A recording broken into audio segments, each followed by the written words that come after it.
Welcome back, ladies and gentlemen, to another edition of Rinkside Live, coming to you from the beautiful Sorrento Bowling Club in Perth, Western Australia, in the city of Joondalup. We're here for the National Women's Side Series match between Western Australia and Queensland. It should be a beauty, both sides going well. I'm joined by Doug Kelly, the Bowls WA President. How are you, Doug? I'm fit and firing and looking forward to this game, Cameron. It should be one that's significant, especially to the West Australian side. They can't afford to drop another one to stay in medal contention. Absolutely not. And the men's match is just as important for both sides as well. There's a lot riding on both games. Looking forward to it, but we've just finished the roll-up and we're about to get underway. Western Australia with the mat first. So on the mat for Western Australia we have Linda Warburton kicking them off. Kaitlin Tyrrell follows up at second. Donna Blackwell at third, and Hailey Packer plays in the skip role. For Queensland, a slight change to the team that was named previous, but we have on the mat, we have Gail Compton coming in from the over 60s. Wendy Wilson comes in to will play 2 as selected. Bourke moves up to the 3 spot, and Lynsey Clarke needs no introduction. She's in the skippering role as Linda gets us underway on the ditch side, and a pretty handy start. So talking to Linda during the roll-up as they crossed over, and as the pace is similar to the greens they've come off, which is the beauty of the Sorrento surfaces they've dished up. There's not a lot of variation. Wind still coming in from the east, but we expect that to change as the day progresses, Cam? Yep, it's in that phase where it's died off. It's not as windy as it was for this morning's game. So we'll see eventually that sea breeze fight its way in, and it's just at the moment the two breezes doing battle. Just a question in the comments, is this on YouTube? Yes, there's this live stream on YouTube as well. Feel free to watch on whichever platform is more convenient for you. Gail just sliding past with her first as Linda comes in with another good bowl. And it's good to get a feel for it early and not be searching, because there's no room, no time for error within this when you get to this standard. No. So you get punished pretty quickly. Absolutely. So, and then interestingly enough, she's chosen the wider hand, has the West Australian, and then the Queenslanders, they've swung on to the tighter side and just dropping not far short. No, slight of a correction, but still really only half a metre short in the area. These two leaders continue the tradition of the broadcast rink having 2 leaders playing opposite sides of the green. So what would you be doing, Cam? You've led in these side series, so you're accustomed to it. Which side would you traditionally go to as you start off on this? I haven't played on these greens, so it depends. I tend to favour the narrow side. Just what I was taught growing up, but certainly Sorrento can be a little gusty, so I can see the logic in playing the wider hand as well. But traditionally, I've played the tight side of the green. Kaitlin Tyrrell just pulling up short. And the building's impact on as the wind hits the deck there, do you think it's doing much? I think we sort of, as a good shot comes in, close to shot there from Wendy Wilson. Ken and I talked about this morning. Maybe a little bit by the tee coming down this way, you might get a little bit of protection from the clubhouse. Over our backs there's a big oval, and it's and sports field, and it's a big open space that the wind rips through here at Sorrento. So maybe the building gives you a little bit of protection, but for the most part, it's actually fairly exposed. So Caitlin's added a metre and a bit. She's going to fall in. She's just out of the count, fallen out. Fair correction. It's good if you can correct, especially if you don't have to, Cameron. That's the ideal, isn't it? So as we mentioned, big game this. Very big game. Queensland currently on top of the women's standings with 4 wins from 5 games. Western Australia in 4th, 3 wins from the 5 games, with a narrow loss to Victoria in the last game by 1 shot. Queensland with a comfortable win over the Northern Territory. Maybe the game they regret the most, but who knows. As we see Donna Blackwell and very distinctive bowls. Yep, won't have any problem picking hers out. And your description of that, please, Cam? Well, I asked you what colour it was before the game started, and my thought was all of them. Yeah, a bit of a rainbow, bit of everything. Bit of everything, yep. So she's got them all covered.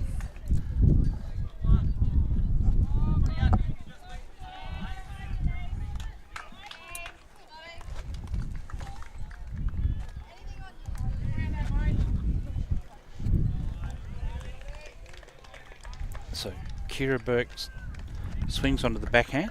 Yep, won't be a stranger to regular viewers with appearances in the BPL. Correct. Emerging Jackaroo. Emerging Jackaroo, yes. Squeaks underneath the shot bowl to the back of the rink.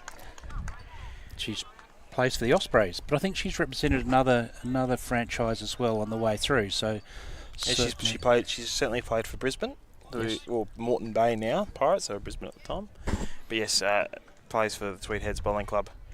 This is actually quite a handy bowl from Donna. Never wasted there. Well, 3 down right at the back until that went down. And Lynsey will certainly be capable of trailer shifting the jack around as she needs to. I'd say Lynsey will play a fair few good shots in this game, and that may well have been one of them. Does that have the revolutions to get there? I think it's just lacking a couple of spins.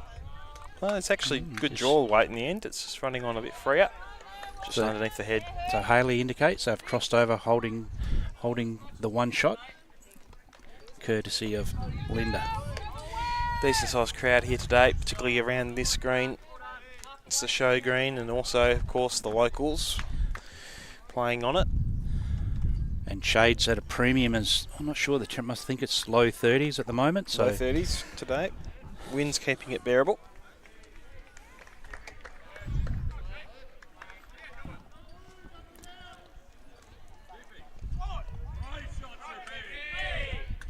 So Hailey Packer, forehand.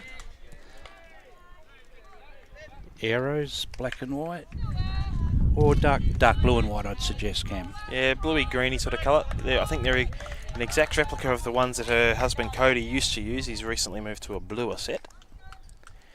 Line's good, just a touch of weight. 2 foot.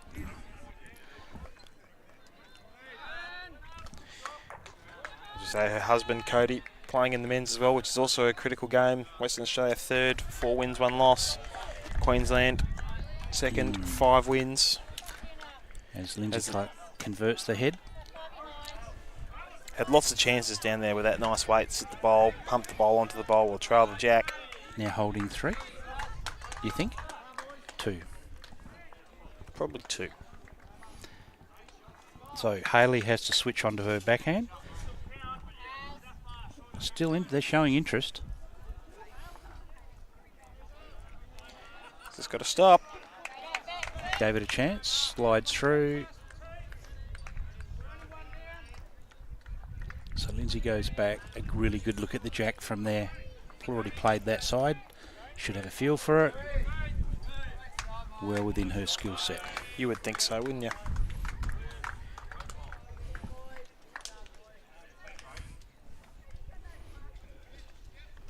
So significant, and we'll wait for this bowl to finish, but a significant announcement at lunchtime, Cameron.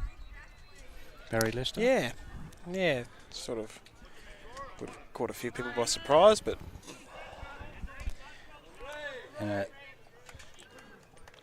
as another counter coming in, that seems to be it's pretty well played. Just a touch of running. Yep, predictable.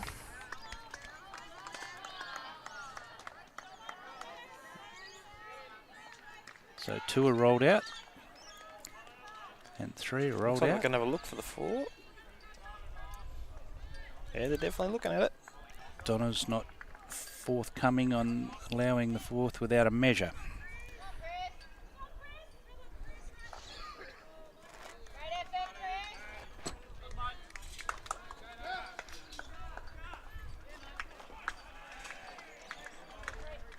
Three, it is. 3 to start proceedings.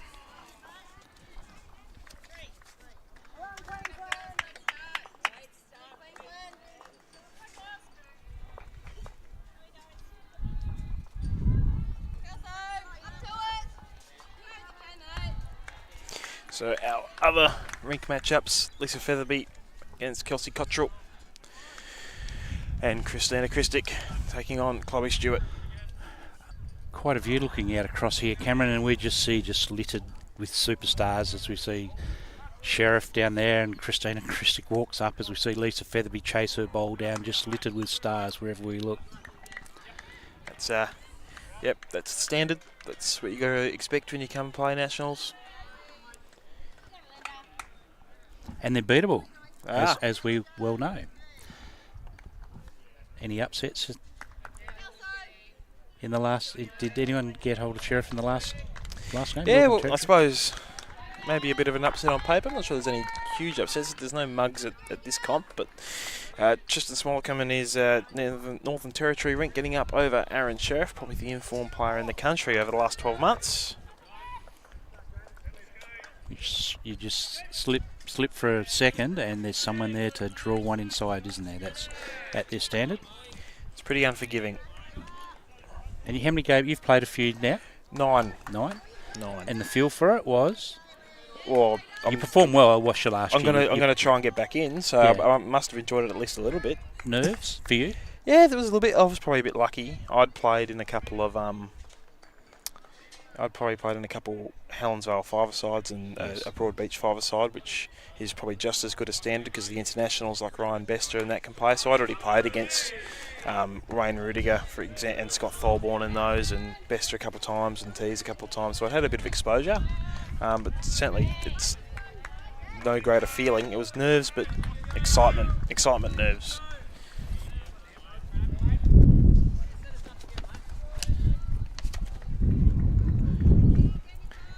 Wendy on the way down now.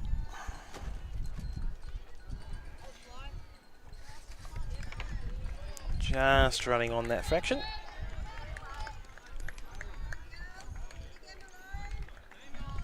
So 113 games shy of your father. No, a bit more than them. A bit more? 213 games short of my father. 213. There you go. Undersold him. Don't tell him. Oh, he'll find out. He's got his ways. Oh. Kaitlin skirting to the back of the rink. We'll give backest. So far, Gail Compton's bowl still the shot.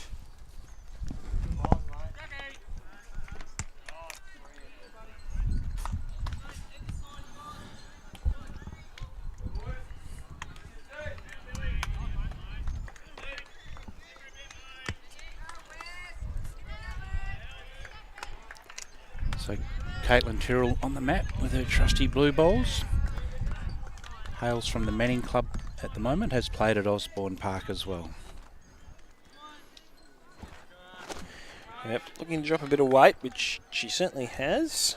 Whether she's dropped enough. Not quite. Didn't quite get back to the line. That glides off the green, which wasn't hers.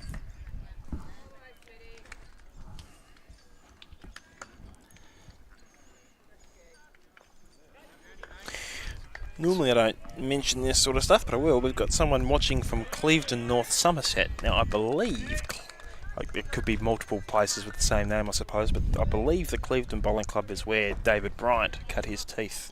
Still considered one of the best players to ever play, if not the best. I don't know my counties well enough, though, to know that that was where he was from. But there may well be multiple Clevedons. There's a good story to it, gets proven wrong, Cam. So Bourke on the backhand. Yes, Kira. With chances. And needs to turn, though. A little bit too high for that weight. Slides around the back, but has got a feel for the grass for a next one. You can see that this green, one of the characteristics I've found of it is it does a lot of its turning late. Which means if you're playing a little bit of weight, you can find yourself just holding a fraction. So Donna Blackwell, talented sports person, was a very good tennis player as well.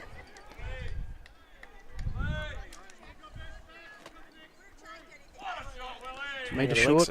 So probably still 1 to Queensland. I don't think it's a look for 2. It could be. We don't have a great angle, but certainly 1.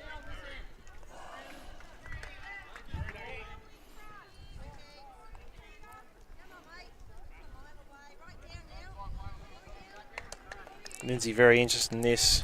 Yes. A little bit. Very nice shot from Kira Bourke. The shot. Very, very talented. But still there for our to play through our bowl.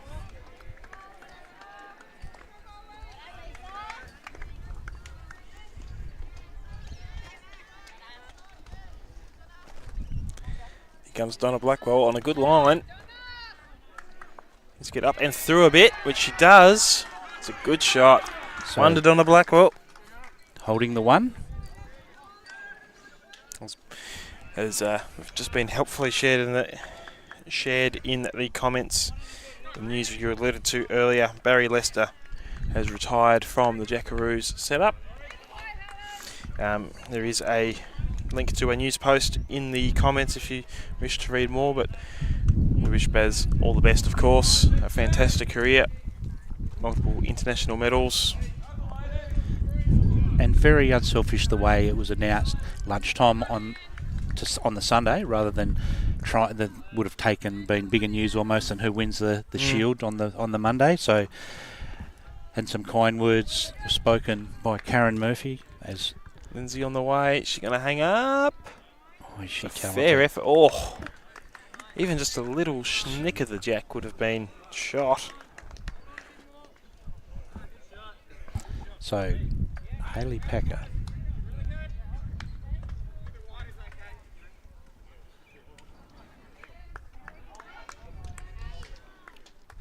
Looking to sit Lynsey's bowl. Tell you what, the little straighten probably wasn't the worst thing, to be honest. Stopped the touch of the jack. Right, a little touch, as long as she goes with it, would be okay, and it has nestled in a decent area.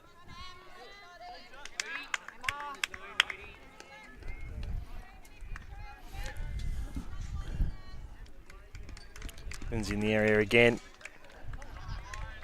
Needs to hold a touch again. It's a replica. Through the gate, slides away.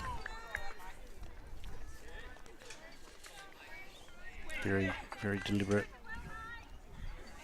Had a good look at it with the last ball.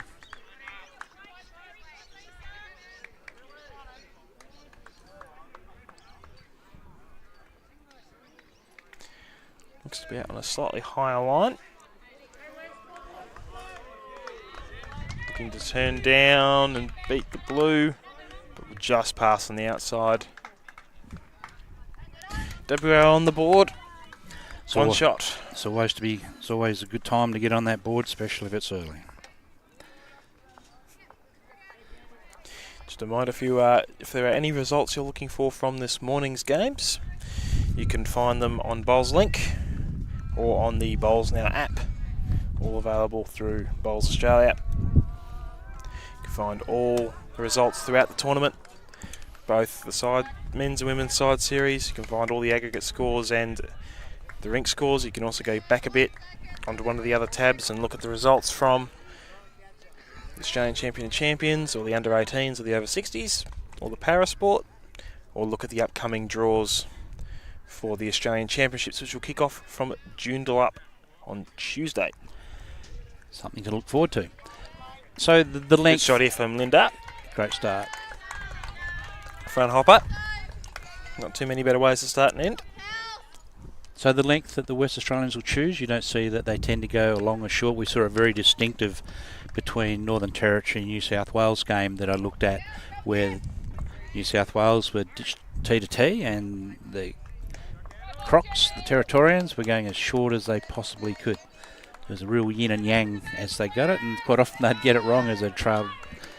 But the theory behind it is they know each other's strengths and weaknesses. But this is just a 3/4 length. It'll be interesting to see as we settle into it whether it does get stretched out. We'll have to see. We'll keep an eye on it. Certainly a genuine medium length to start the match. And Linda Warburton's really got a feel for the weight. That one slid underneath, but still with good weight. I think what you do find is a lot of the really good players do like to go T to T at some point. Certainly, I was quite surprised yesterday that Aaron Sheriff wasn't really playing that. That tends to be his go-to. Certainly Ben Twist likes playing that. There's quite a few that like playing T to T. Lee Schreiner. Good second from Gale. Yeah, Lee Schreiner likes T to T. Yeah, their theory is that it exposes any flaws in the opposition's techniques. So difficult, and the better bowlers handle it, and those maybe the next tier down can. It's one of those things. The further you've got to go, the harder it gets. Yeah. But equally as hard can be the minimum length, 21 metres in Australia. It's 23 internationally, but 21 in Australia. And on a quick green, it's not always easy to keep it down on the 21 metre length. That's a good bowl from Kaitlin Tyrrell where she's finished. That's a perfect seconds bowl. In the game, own that position early is good. Yes, you tend to see a lot of the better players liking minimum and maximum, going to the extremes rather than the lengths that everyone rolls up on.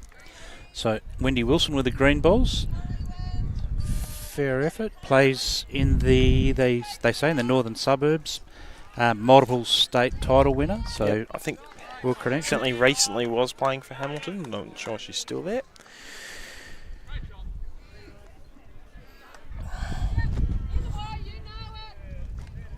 So I got my information from Andrew Howie, so all complaints can be directed via Andrew Howie would be the way to go. Well, Andrew would know, playing at Helensvale up in Queensland nowadays. Done a massive job. Fantastic job. It's been a few years he's been in the role now, but he's got it down to a fine art. Yeah, like organising one at home would be difficult.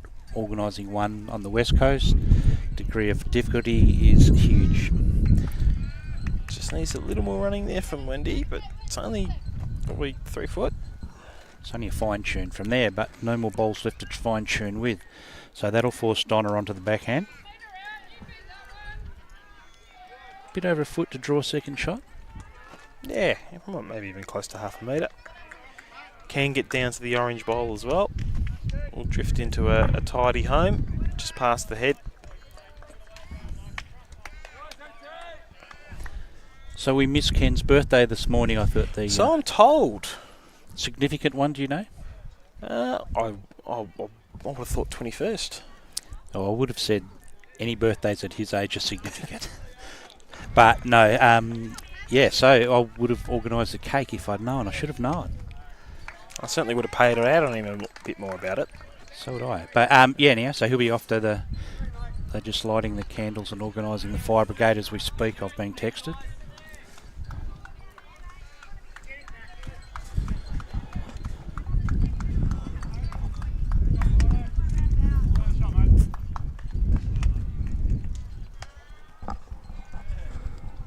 I've been informed, both in messages and in the group chat, well not the group chat, in the chat, that yes indeed that Clevedon in Somerset is David Bryant territory.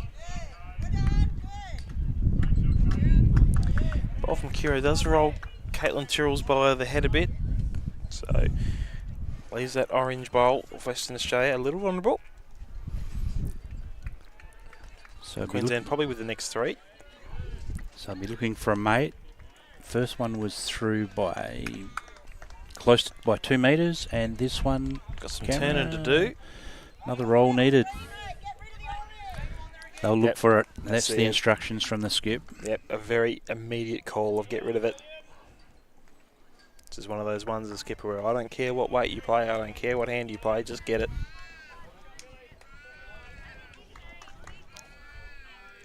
It's all a backhand.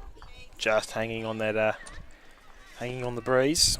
And clear messaging is what it's all about, Cameron. Yep, definitely helps. It's a real skill, the ability to communicate as a skipper. It's all well being able to play good shots. It's all well being good tactically, but if your team isn't quite sure what you want them to do, they're not going to perform the shot to their best.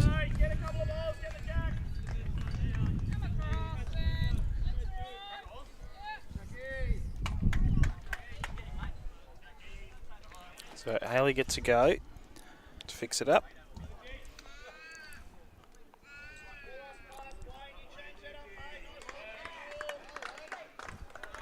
It's looking very lonely at the moment.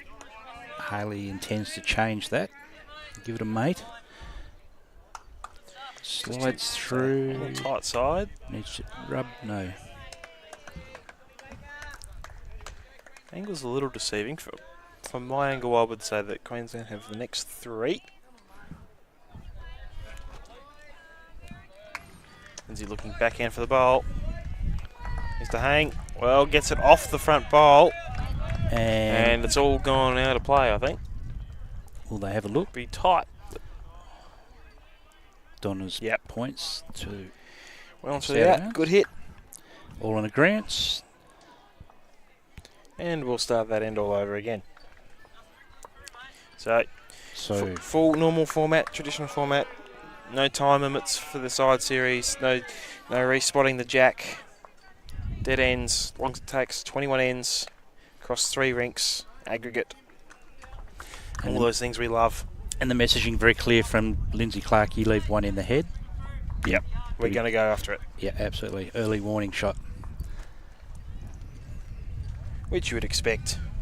Yeah, so it's the level they play at. This is what happens. They know they didn't try and leave one there, and but if they do, or either side leaves, Hailey's more than capable of paying the favour back. So we're very early, but Queensland out of the blocks slightly better. 7-3 lead after the first 6 ends. Courtesy of threes on the first end to both this rank we were watching as well as Chloe Stewart. And in the men it is 7-1 on 7. So again, Queensland out to the better start, but very tight over there in terms of there will have only been one end that was not a 1.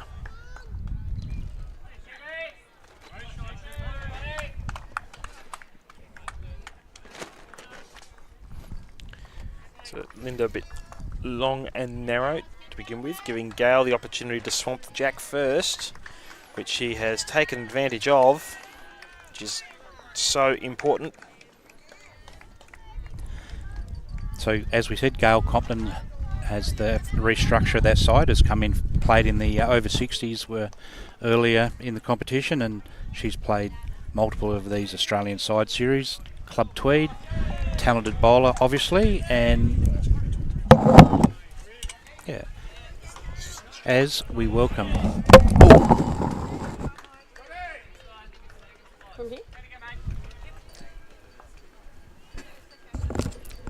so as luck would have it, we've been blessed with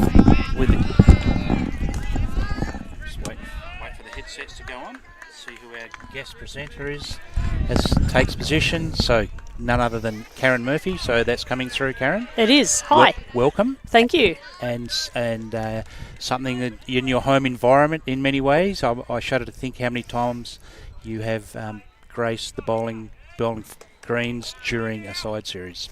Yeah, 96 was my first debut for New South Wales in the side series, well, what we call the Marge Morris. And yeah, I miss it. It's, you get to a week like this and you see all the players and the team camaraderie and playing for your state and all that sort of stuff.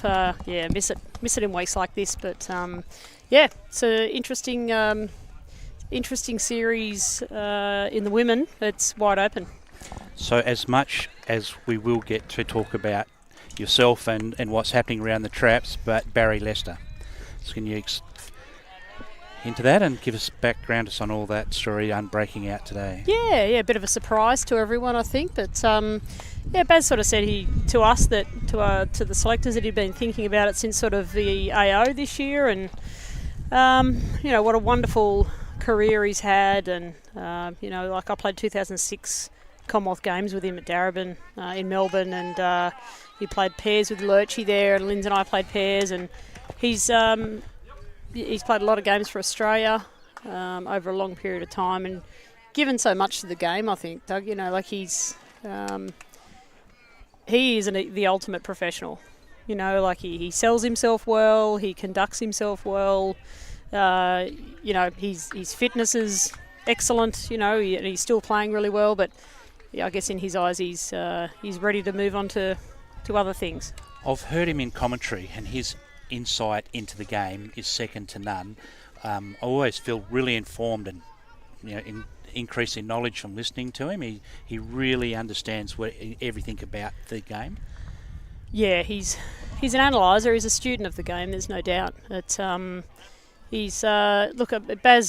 Baz is he's a go-getter. I don't worry about him at all as far as post international career sort of thing. He's a go-getter. If he sets his mind to something, he works hard at it, and he's interested in media and social media for sure. So he'll set his mind to something and go get it. But his knowledge of the game is excellent. So yeah, his legacy is very good. So the trigger point for someone of his standing, to retire, what would have been the trigger for it? Or same as yourself.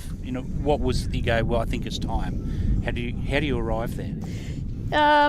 It takes a while. I think once you start thinking about it, I know with myself, you start sort of thinking, oh, geez, like for me it was probably just the week-to-week stuff, the training and, the events are great, sort of thing, but it's all the work that comes with it and the reporting and expectations and all that sort of stuff. And I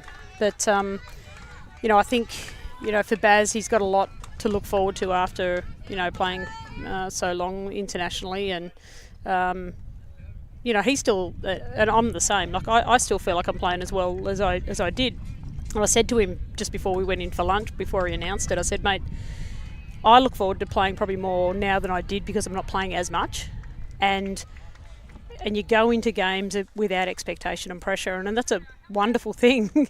You're not under the microscope of selectors, and you. Oh, good effort there. Donna Blackwell with a very good effort to try and peel out the bowl for a couple. Yeah, so that's the lovely part of being retired, I guess, just playing without expectation and pressure. Right. So swing back on, you've been watching this very closely, have Cameron, so you give us a breakdown on this end. Yep, Queensland currently holding one. Kaitlin Tyrrell with a couple of seconds for Western Australia. Bourke had drawn another close one, but it was peeled out by Donna Blackwell's last running shot. So one looking a little vulnerable. I've watched a bit of Donna during the tournament, and her weighted shot is very good. She does it with ease, and she hits at a really good percentage. So it's something they'll have to be aware of. They won't want to be leaving it too lonely in the head with Donna around either. But and I find it difficult to believe that this is her first side series. How she's walked into it and taken on the challenge and just looked right at home. So all credit to her. I think any time you play your first series as a 3 or a skipper, and she's obviously playing as a 3, it's a pretty big show of faith generally. So I'd say that's a pretty good indication that she well and truly belongs at the level. As Hailey looking to play a similar idea, remove the bowl, maybe a squeeze at the jack. Well, Donna's very much of that, sort of sport and HP mindset, isn't she? From what I know, she's been a great tennis player, and she knows sport, she knows pressure, and so that transition, that skill transition sort of thing of the mental side of sport, she'd be right. Well, she'd be all over that, I think. Yeah, sporting DNA with her mother Kay also being very well-credentialed bowler would also help. So last 12 months for you, Karen, there's been lots of massive achievements, from going back to the Com Games through to the World Champs.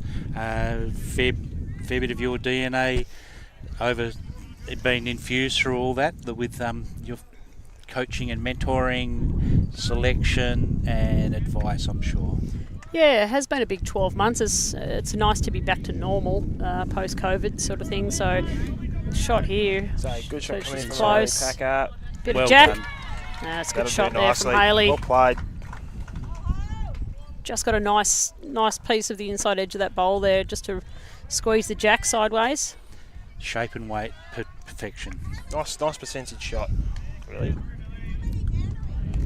Yeah, the last 12 months has been full on. It's been great. It's been really good. So, and obviously we've got our World Bowls team and a lot of our Com Games team from July last year in Birmingham here playing at Sorrento. Yeah, it's great to get over to the West. To be fair, like we don't, doesn't happen that often. I love the West. It's got a lot of good mates over here. So yeah, I've been over a couple of times this year myself already. Doesn't happen without. Usually it rains. Yes, well, it usually rains at most side series really, but especially when it comes over here. We played a side series the last time we were over here, and oh my lord! We're going to build the ark.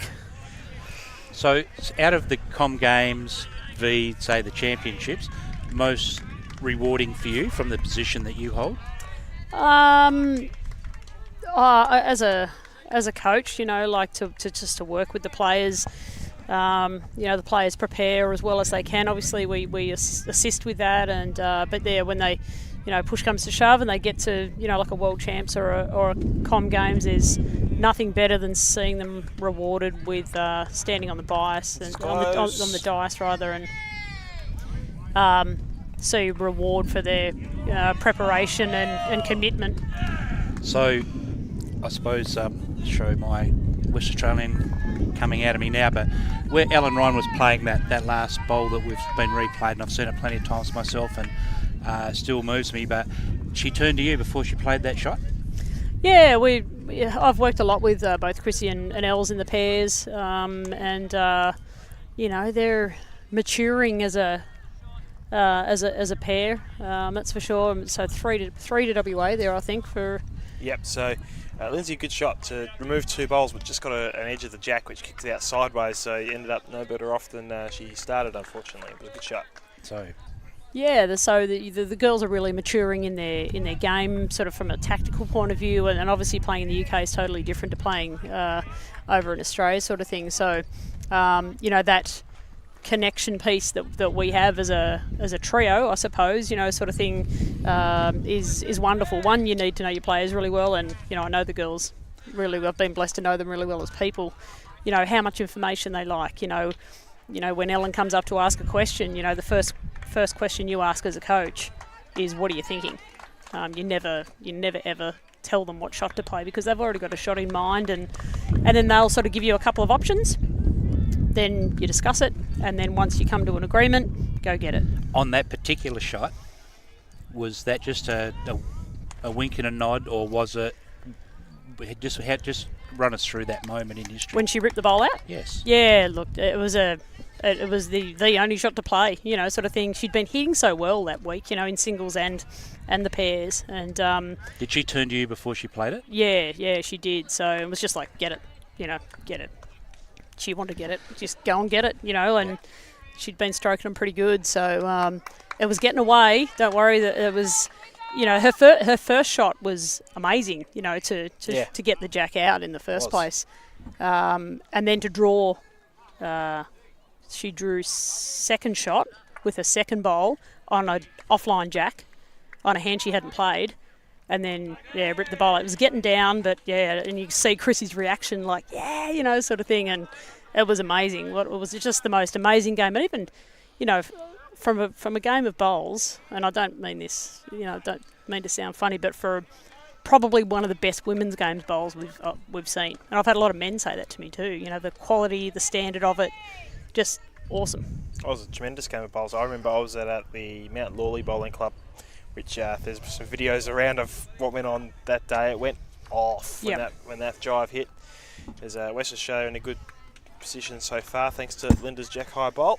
But no, I think what a fantastic achievement it was for Ellen and Christina, and the way that we as a bowling community get behind our Australian team is really quite special. And to be honest, I actually think, being a bit parochial with having Christina there, I think the Western Australian side of that was maybe even a step above that, considering we haven't had anyone playing for Australia for a very long time, since probably Roma Dunn, and Lee Poletti, Stewie Davies in the men. So we've been starved of it a bit. So I think when we finally got someone, I think as a whole state, we were just over the moon for Christina. I don't think she can walk into a bowling club without talking about that game. No. I think the West are, very well represented and just going from strength to strength with the players you've got here at the moment. Young Jack East, Jack's currently in our pathway squad. I was watching him last week. I was on leave on holidays, and I couldn't help it. I had to watch, the game against Lee and Jack, and he's going really, really well. And obviously Cody's he's sort of newish into the Jackaroos ranks, but he's really showing his wares, and he's was certainly in the mix for for teams going ahead. He's putting his hand up. He's doing all the right things. He's in the gym. He practices hard. He's a talent, no doubt, and a quality person. Yeah, more importantly, yep. So the West's going really well. Really, we've got some great players over here, and it's nice to be over here and see them do well. They're both teams doing well here. Without the rain. Without the rain. So Kira on the draw, I would imagine here, probably needing another one around it. So we get Oh, it's Clive Adams sneaks around the back of us. Old Rinkside Clive. He's trying to pull my headphones off, Doug. Yeah. You know, he just wants to get into this chair, but he's got to play. So Shot here from Kira. keep going, Clive. Keep going. Probably second, I think, but a very good shot.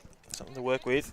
It's felt like the wind's dropped over since they came off for the first game, boys. It's that time of day. So when that sea breeze is just trying to get itself in, it'll go dead for a little bit. Yeah, so as easterly fights the sea breeze, we get the lull in the middle.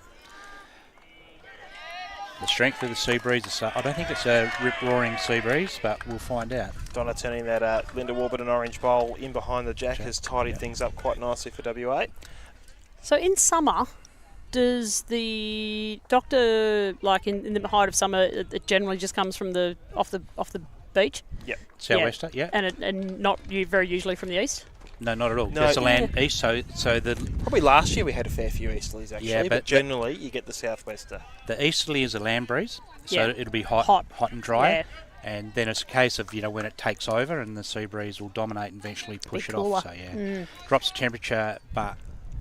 and of course, it depends when you go to whatever club you're going to, like the sheds and the trees and the landscape around it as to where it swirls and where the buildings are, what it bounces off. And you've been through all the metro clubs, so I'm a country boy, and Cam, you'd know that some of the clubs we know that it bounces off or it's protected on some of them, like at Aussie Park. I started my career at Safety Bay Bowling Club, which if anyone knows Safety Bay, it's Down in Mandurah? Rockingham halfway, Yep. so it's about 50 metres from the beach on two sides. So, and it's very exposed. So you've got to learn how to play in the wind there. That's how he comes down. Slides Sure. through. Just needs to, Close. More of that was interesting. But maybe you go to another club. You go to a Bassendean who have got some of the best greens going around in Perth. They're a bit more eastern suburbs. You're not going to get so much of a breeze out there. That's just the way it is. So you learn that about when you play in Perth about the windy. This is one of the windier clubs, I would say. not far off the coast here. So just still holding the one. Quite a few short bowls on this end too. It's a lot of bowls on the line. Haven't missed their line too much, but weight-wise, there's 5 sort of more than a metre or more short of the jack. Hailey's on debut, skipping a rink for WA, boys. Is that right? Yeah, correct. Yeah, good on her. Yeah, with the Close. Well played here. That's a great shot from Hailey. Well played. Doubling up. Yeah, and duly right on acknowledged the by line. our teammates, holding 2. Right on the line too, which hasn't made it easy for Lynsey. But I suggest Lynsey's got the skill set to reach into there, Karen. Well, that it's interesting. That one from that white bowl, just next to the centre line, is just a bit tricky with this breeze to play any sort of meaningful weight. As he easily pops up again, just when we thought it died off. Well, backing herself on the draw here, Lynsey, but I'm not sure she's up. Just a fraction wide. Weight wasn't too bad. So there not much left in this year, obviously, but for 24, what's on the horizon as in your world? Yeah, I think it's a funny one because obviously Com Games is taken a bit of a funny turn. That's very unknown at the moment. So we're hoping that goes ahead. It's whether it be a year later or. And then World Bowls, I guess World Bowls made a decision a few years ago that World Bowls would be biennial, and I think at the time it's just so expensive for the smaller countries to play it every 2 years, and quickly sort of turned on that every 4 years is probably a bit more realistic for them to be able to afford to play, because a lot of the smaller countries are all self-funded. Yes. A lot of the players pay their own way, so it's not from a selection point of view. It's really sort of who can afford to come. One of those things we're lucky we live in Australia. Bowls is really actually quite a big sport when you think about it participation-wise. We've got some fantastic partners that support our Jackaroos, Bowls Australia, all our state organisations. I can't imagine you getting a whole lot of sponsorship for the French Federation, because it's just not just not a known sport over there. So it's not worth it to businesses over there to do it. So even the self-funded. Other sort of bigger countries, like your your British countries and New Zealand, and like a lot of those countries are of the same setup as we are. It's all sort of performance based. Their funding depends on performance as well. If you have a bit of a lean few years, then it certainly can affect your funding sort of thing. So we've been blessed. We've performed over many years now, and from a funding point of view, we're going okay, sort of thing. But we've still got to keep ahead of the game, right? Yeah, absolutely. Great shot there, Linda Warburton. So not in your area, but is it time for Australia to design another competition that it's got a world context that we take leadership from, and develop it? Another world event, you mean? Yes. Yeah, I did hear a bit of a whisper that instead of having World Bowls in 25, that there might be like a top 10 countries sort of World Bowls format in Hong Kong, because that's where it was supposed to be, from a host venue or a host country. So another nice shot, Kaitlin Tyrrell. Just see Kaitlin just turn Linda's bowl up a fraction. But we'll see if that is the case. Another world event would be great, but again, it comes down to money and who can afford to go to that sort of thing too. So with that out of the equation, then Trans-Tasman, how's the calendar sit now? Yeah, Trans-Tasman is February. So we're looking to pick squads for that over the next couple of weeks, and we're heading over the ditch to play the Kiwis in the Trans-Tasman, which will be great. So it's one of the only international events on for us for next year on the calendar. So it's looking a bit lean. And to answer your question, Doug, it's a bit of a worry. Like, I worry for the athletes, because there's not a benchmark event which is set in stone, over the next few years. So it's our job as coaches and HP staff to try and keep the athletes motivated and sort of when there's the unknown of not having those benchmark events to work towards. Yeah, absolutely. So if you have a pathway, you've got to have a target. So now if talking about the Trans-Tasman, what sort of greens and surfaces and speed and so forth do you expect when you go there? You would have played there plenty of times? Yeah, and the greens from the North Island to the South Island vary a lot. So Auckland greens, for example, a lot of them are starweed. So a bit of a weed that looks like a bit of a star. It rains, it quickens up. So they squeegee it off, and it actually increases in pace, which is totally against how we all play. Head spin. It is really tricky. As we see Donna just line up here on the Western on the back end. Position again after Kaitlin Tyrrell trailed a jack for 4 around the corner. It's got good weight here, Donna. That works. Finding a way. And then the South Island is what they call Maniatoto, so it's more of a finer leaf. Burnside and Christchurch areas sort of had that sort of grass, which is probably one of the best surfaces in the world. But really? Back green at Burnside's the best green I've ever played on. As in pace? Just true pace. Yep. Yeah, lovely. Wow. Yeah. So Kira Bourke goes to the mat here under a little bit of pressure. Part of your emerging Jackaroo squad? She is. Kira's in our emerging, and she's steady, Kira. She's not much sort of phases her too much. Good to see her playing third here. Julie Keegan unfortunately had to head home, and Kira's playing third in this rink. Just overcooking this one a touch. Fresh off the back of playing at Burnside in the under-26 singles last week, Kira Bourke and Nick Hale.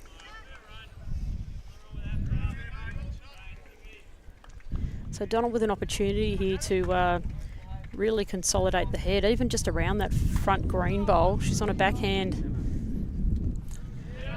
Well, she is. She's around the front if she's got the weight. Well, she's got the height, and I think it'll swoop underneath. Yeah, it's pretty well played. Yeah, very well played. Touch of running. Touch of class. Probably just set a little bit of a target there, if anything. She was just a little bit, but still very good. So they'll run that through or draw it off? No, I would think Kira would be under that green bowl with this one. little bit. Still looking drawish. Yeah, it is. Yeah. Well, she's into the green front one, which hasn't helped. Turned it nearly onto the centre line as Lynsey scratches her head. Probably not a good sign. No. That's reduced the options. It has a bit. Do you guys find your greens over here get quite quick and it's windy? Is it a drive-draw game a lot of the time? So yeah, it really depends. I think we have some really good greens here, but I think our greens are probably really good because they're true. We don't necessarily get a lot of, we don't have the really big swoopy tiffs that get up to 17, 18, 19. We're probably more around the 15.5 mark most of the time for grass greens. So probably just slow enough that you can still play those little shots. But certainly when they get quick, it's more drive draw because of that wind, definitely. And then what about on your synthetics, Cam? What would you say about your synthetics as a game plan? Are they generally pretty quick, or is it a different sort of tactical game on carpet? So WA is probably in a unique position. I think we're almost up to 50% synthetic greens in Perth. Wow. My club, Cambridge, where Clive Adams, RINKSIDE Clive plays, as well, is a all synthetic club, has been for a long time. About half of Premier League is synthetic. Again, depends on the pace. We've got a club, North Beach, where it probably runs 18, 19 and just swoops a mile. So that's very drive draw. Our one at Cambridge, actually, when it gets hot, probably only runs about 13.5, 14. When it's wet, it probably runs closer to 16. Yep. Cloudier days a little bit quicker. Cloudier days a little bit quicker. Not so much carpet here anymore. We've really focused on the sandfield synthetic. Yeah. Short Yep. pole, yeah. What we used to call supergrass back in the day, when the tennis used to get laid. Yeah. So they water them, and that'll be quick after it's watered. Yep. And then as it dries, the pile relaxes. It seems it'll run slower. That's on the synthetics, but there's still enough greens like your Bassendeans and Osborne Park. Yes, where it's quicker again. Sounds like Kelsey Cottrell's played a stunner on the rink next door as Lynsey comes in. Oh, what a shot! Shot, Lenny, and fist pump. Look at her go. Newly retired Jackaroo sinks the jack. That was a great shot there by Lynsey. Yeah, only 5 down. So. Yeah, fair old turnaround. All right, so Hales won't be enjoying this. a second shot would be really good here, even for Hailey. Yeah. She's probably got 3.5 feet for second shot. Line's really good here. I wonder how the ditches are here, boys. It'll pull up. I'll tell you what, she's giving it a show. It's a well played ball. That's a class that's a great shot second. by Hailey. Very good second. That's a great shot. Well, if it's shot, it's not going to stay there very long. Yeah, Queensland just put their finger up for one. Good shot. She's probably pretty happy to hunt this, I reckon. How many thirds have they got? The green bowl's Queensland, I think. So it's probably probably 2/3. She'd certainly afford to sort of rake up and sit and stay. If not, just rip it out if she's got a couple of thirds.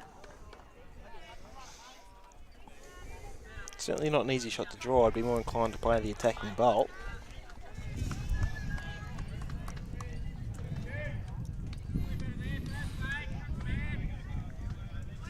So I just missed what happened. The next screen over as Kelsey Cottrell was fist pumping, and then next thing we know, Jenny Parker from WA is putting the jack down. So someone Lisa must have converted.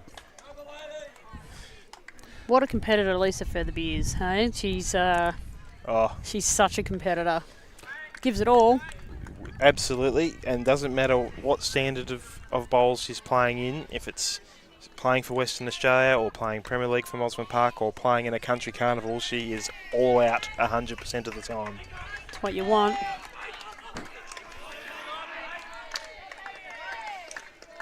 So she's looking. Just a fraction. So getting back, so we're sort of arriving about, and it's reflected, I think, in watching the men play. They really do still play that draw-drive game, especially, and you'll see the selection of Daniel Tyrrell this year, who's one of the masters of that. And Blake Nairn, they really do look to go heavy if the opportunity arises. To the point where the draw is almost their second option. Can you play a lot with Blake?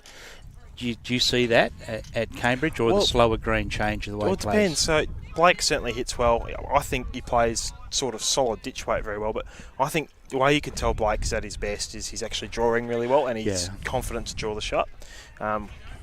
So that's sort of his barometer. I'm not sure he's necessarily the drawer as the second option, but he certainly backs himself to hit out of trouble. Certainly DT, Daniel Tyrrell, backs himself to hit and get out of trouble that way.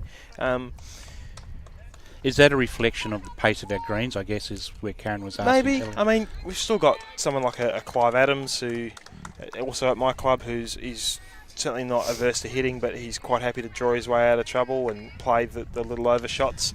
Again, at my club, state coach Peter Harris, very happy to draw his way out of trouble. His favourite shot is the 2-foot overshot. He's always thought that's the best shot in the world. So and Cody and Ant, I'm watching that as a combination. They just seem to draw their way to the Cody's, front. You would know, Kaz, Cody's probably not naturally a smacker. That's not usually where he turns first. Cody, I think from what I have seen, his runner is more a sort of a 3/4 sort of pace sort of thing. And I think, and you can tell me if I'm wrong here, but that's his go-to, I think, over here in, domestically in WA sort of thing. And that might be a reflection of, excuse me, of your greens, and that's an effective weight over east. When we've spoken to Cody about this as well, probably more weights, more effective. Yeah. Yep. Particularly maybe on the Gold Coast. Carrying on the big swoopy tiffs, get up to 17, 18. Just rip it. Absolutely. Yep. So that's something that that we've sort of spoken to Cody about, and he's obviously he's very coachable. So taking that on board, you play to the environment and you play to the conditions sort of thing. So yeah, bit of a different game potentially. Just give a quick update. 15-12 is the current aggregate score for this ladies' match in favour of Queensland after 16 ends. Queensland getting out to a flyer in the men, 21-5 after 19 ends. So doesn't look like a lot of big numbers, but just winning lots and lots of ends. And good crowd in here today too, boys. It's obviously on a Sunday afternoon, and the breeze is up, the sun's out, the beer's cold inside. So yeah, lovely day. I don't think we've seen a cloud since the side series started, so that helps get people out as well. Yesterday there were a lot of scratchies on as they're preparing for the pennant seasons on the cusp of starting, so there were a lot of home and aways getting ready for that. So that sort of held the crowd back. But today, especially this afternoon, as those had social bowls this morning, they're starting to rock up. Shades, it is. It's a full house, fairly pretty much, isn't it? Yep. Yeah, it's good. Over in the corner under the tree there, a few of the boys, younger fellas over there are watching. It's good to see. It is. As you say, Doug, maybe not quite the crowd yesterday due to pennant practice, because for those who are not in the know, WA is certainly a pennant state. 18-week pennant season in the Metro. I don't know how you do it. Seems like a lifetime. And then various country leagues with differing season lengths. But we'll get started in 2 weeks' time and go right through to Easter. Well, it's a nice time of the year for you guys, certainly with your season just about to kick off. It's great. So the country areas don't all play 18 weeks of pennant necessarily? Depends how many country towns and how many teams, that sort of stuff. So some of them have already started, some of them will start a bit later. We started yesterday, so we'll see ours is a 14-game season. And that's sort of a common number for a lot of them.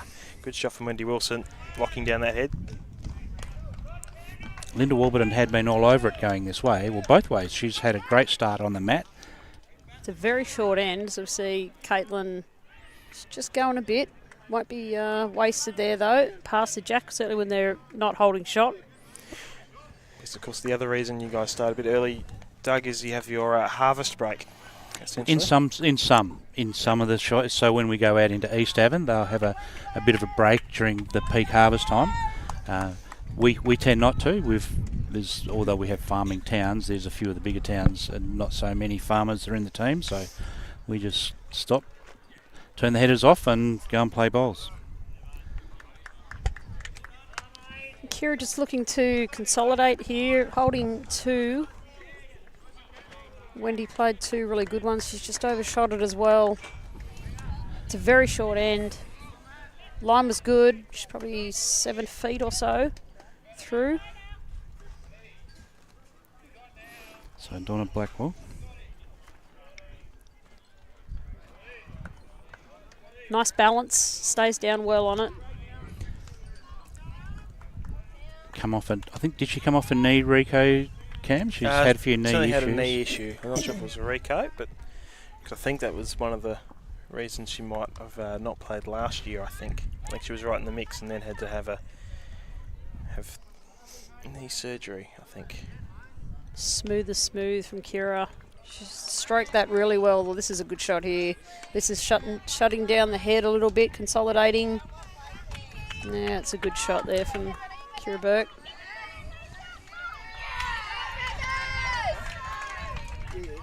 Okay. I'll get that. You're in the shade, mate. Yeah.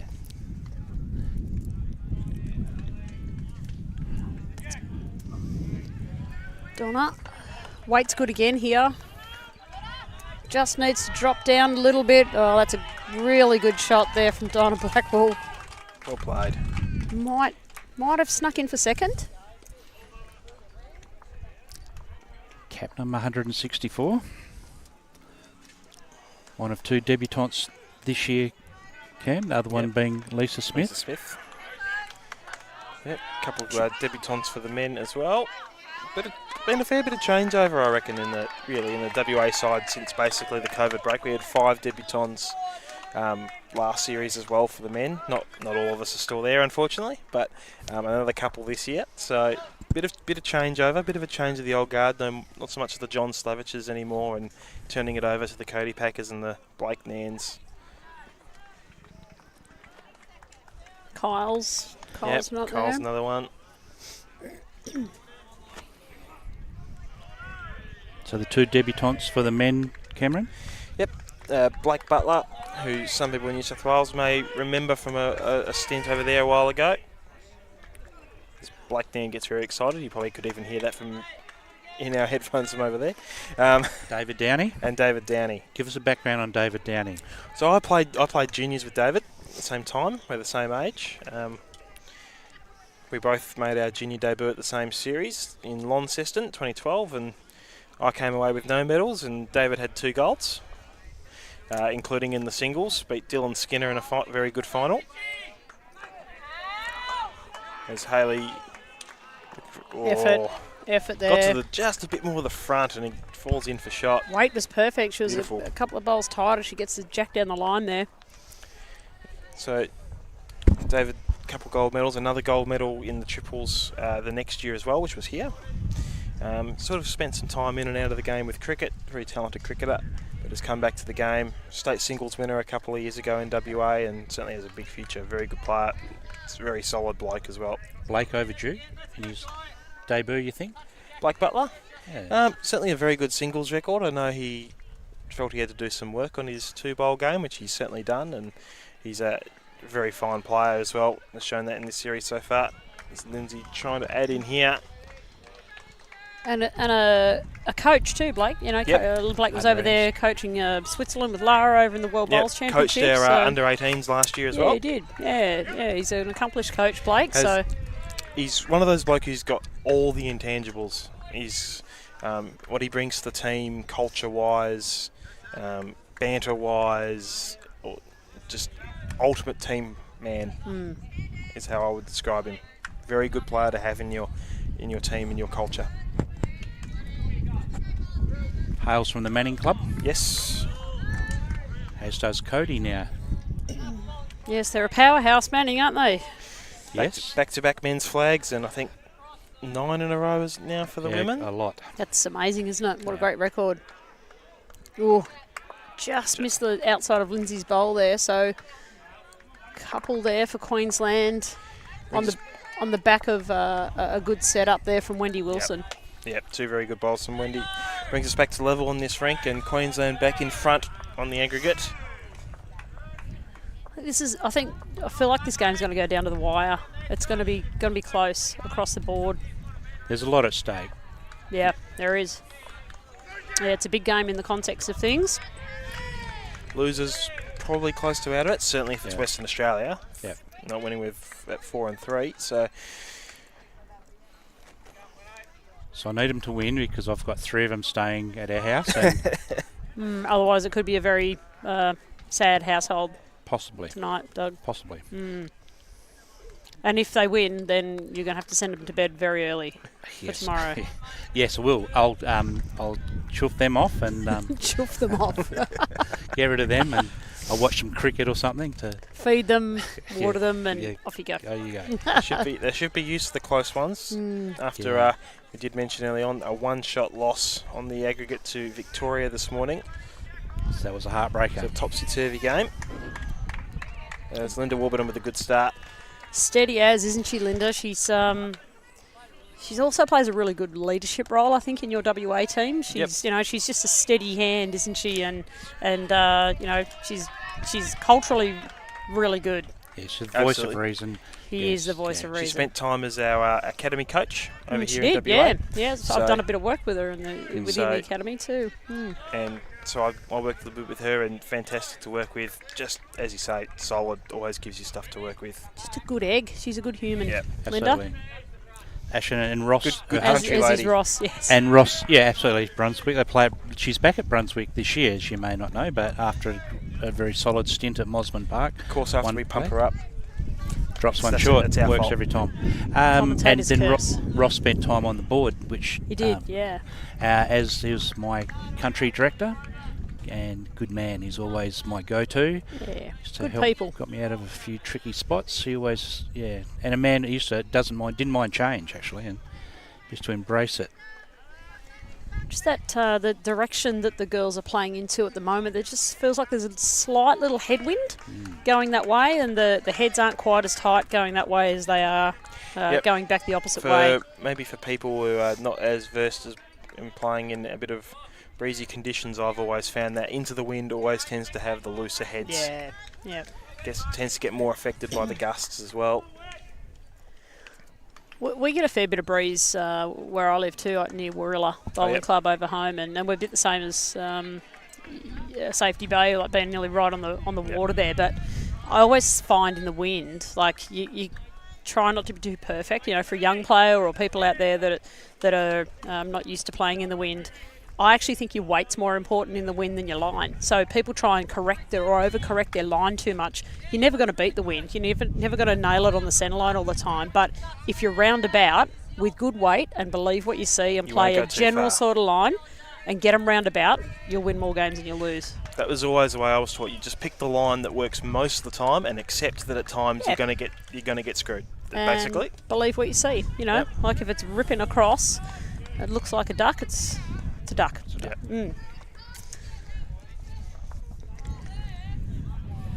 And Lee Pletty up in the crowd, a good friend of yours. She's a good mate of mine. Paulette's played many games for Australia with Lee. Kept me well entertained. She did over the years, her and Dunny. I was really lucky when I first came into the team. Roma and Lee were sort of the younger ones in the team, and I guess if I was say early 20s, they were.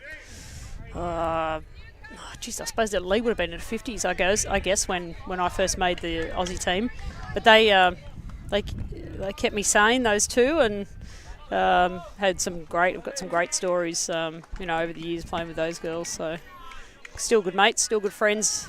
Led in the over 60s this year. She did, Karen. It still goes well too. Actually, she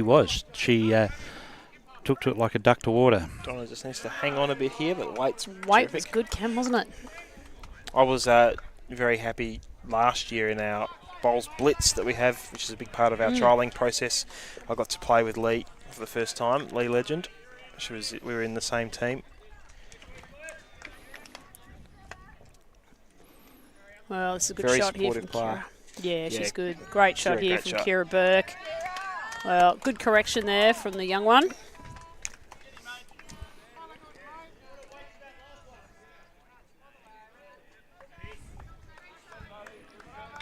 Mentioned before, Donna's delivery is good. She stays down on it. Her balance is really good. Her weight control looks really, really good. Real close here. Well, and that's a big bowl. Good delivery, good results. And like all champions, they read the moment and rise to the moment. She does that very well. Not overawed by the moment, so keeps it all From together. a sporting background, I would imagine. Important bowl there, drawing shot, 4 odd down.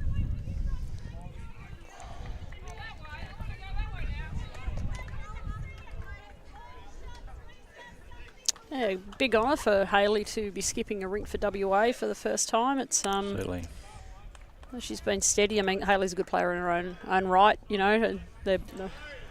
She's always formed a very good combination with Lara Butler. Used to be the other way around, of course. Hailey would be playing 3, but she played that role very well. So quite the honour, as you say. Well, Lynsey's just sort of popped Kira's bowl out, but she's hung in there herself, probably for second shot, I think. Yep, few seconds. It's just not the easiest bowl to move. I suppose actually, I say that, but there is Donna's lurking out on the wing. But And obviously Lara made the decision to play for Switzerland, which makes her ineligible to play for WA for a couple of years now. Yep. Yes. This is somewhat interesting. There was a precedent set with one of, maybe an NT lady, was there? Player that had played Worlds and was managed to get back, or an ACT managed to get back and beat the 2 years. But yeah, as the law, as we know, is 2 years, so that she stands out for. Yeah. Well, Kay Moran is in the same position. You know, Kay played Scotland for Scotland in 2018 Commonwealth Games. Yep. And then had to wait the 2 years to play for New South Wales. So Lynsey close. Oh. Scared it. Size bigger bowl, she probably got it. So yeah, and then 2 years, then back into it. Yeah. Harsh. What's your opinion? I mean, I suppose you're not allowed to pass comment on it, but No, harsh rule. No, I can comment You on think- that. do you think it's no, fair? I actually do think it's fair, because there'd be nothing worse than seeing players chop and change for playing for a country and then playing for a state and then back to, you know, like it. Yeah, I sort of don't mind it, I have to say. Hailey, they're turning in Kaitlin Tyrrell's bowl. That might Sort go of having close to your a second. Cake and eating it too, isn't it? I'm sort of with you, Karen. I think actually the biggest thing would be, though, I think we're very blessed in Australia where we've got some clubs that can actually help you make a living from the game. And if we had those bigger clubs and bigger states buying up all the best talent, not from here but internationally, and then being able to just play side series straight away, all of a sudden you could get some very unbalanced side series teams. So would Peter have qualified for the Dutch? I think he did look into it once, but no, the Dutch process is quite involved. You have to be a citizen and you've got to go Playing their nationals, like a lot of the countries. just to be eligible for the citizenship, you've actually got to go move there for about 4 years, and it's interesting, isn't it? You look at Ryan Bester. You know, Ryan plays in Australia. He does go home for trials and camps and stuff like that, but I'm not sure if he plays national sort of thing. But I mean, of course, you'd want Ryan Bester playing in your team. Yeah. it's So interestingly, the WA girls have stretched this one they have. length out a bit, so hasn't been their go-to length, you know, in the game so far. I like this tactic from the WA girls. I think it's Mix it up. I think it's a good one. Just looking for Linda to get them off to a good start. Her weight's pretty good here. Yeah, it's not bad. Not bad in the wind. It's pretty good.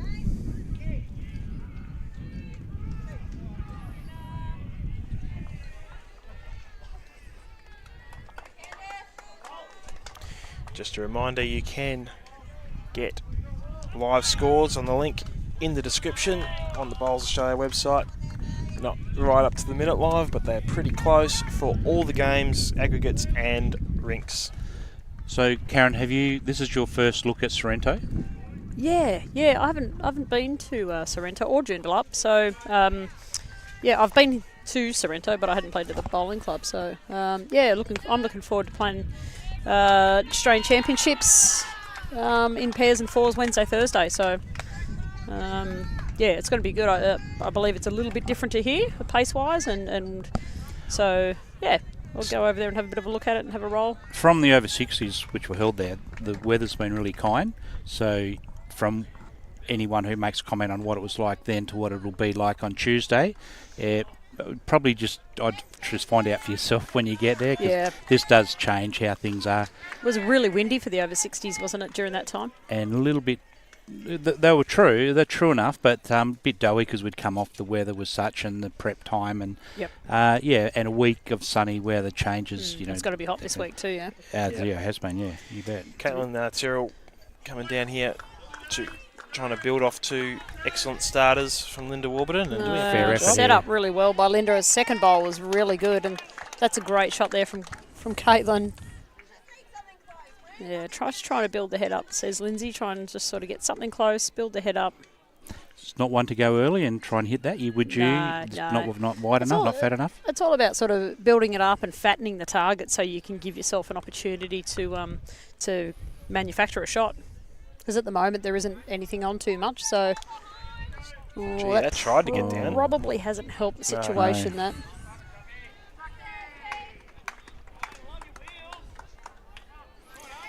So Karen, you're playing of bowls now. So pennants for Warilla? Cabramatta. Yeah, Yes, Cabramatta. So they've just introduced this year the platinum pennant. So as opposed to grade 1 to 6, they've introduced platinum pennant, which is a bit like Premier League, I suppose, used to be in New South Wales quite a few years ago. So it's basically all the Premier clubs, I guess, playing in a top division pennant, and then it goes Division 1, 2, 3, 4, 5. So I play at Cabramatta in Carl Healy's rink. I play second in Carl's rink. I've got some guy called Gary Willis playing third in that rink. I don't know, he's a bit of a part-timer.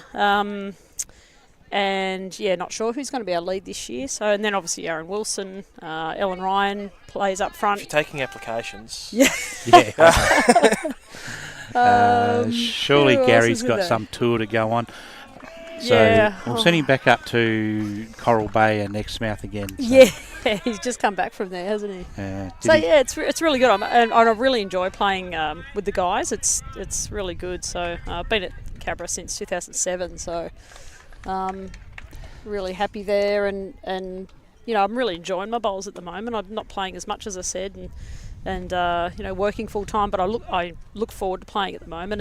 And if I've got an event like this week, I just make sure I prepare really well and put the time in, and looking forward to playing with the girls this week. So Gary came over a bit earlier for this the tournament and for this festival of bowls and side series, etc. But then he decided to do the tourist joint. Yeah. And so found his way up the coast.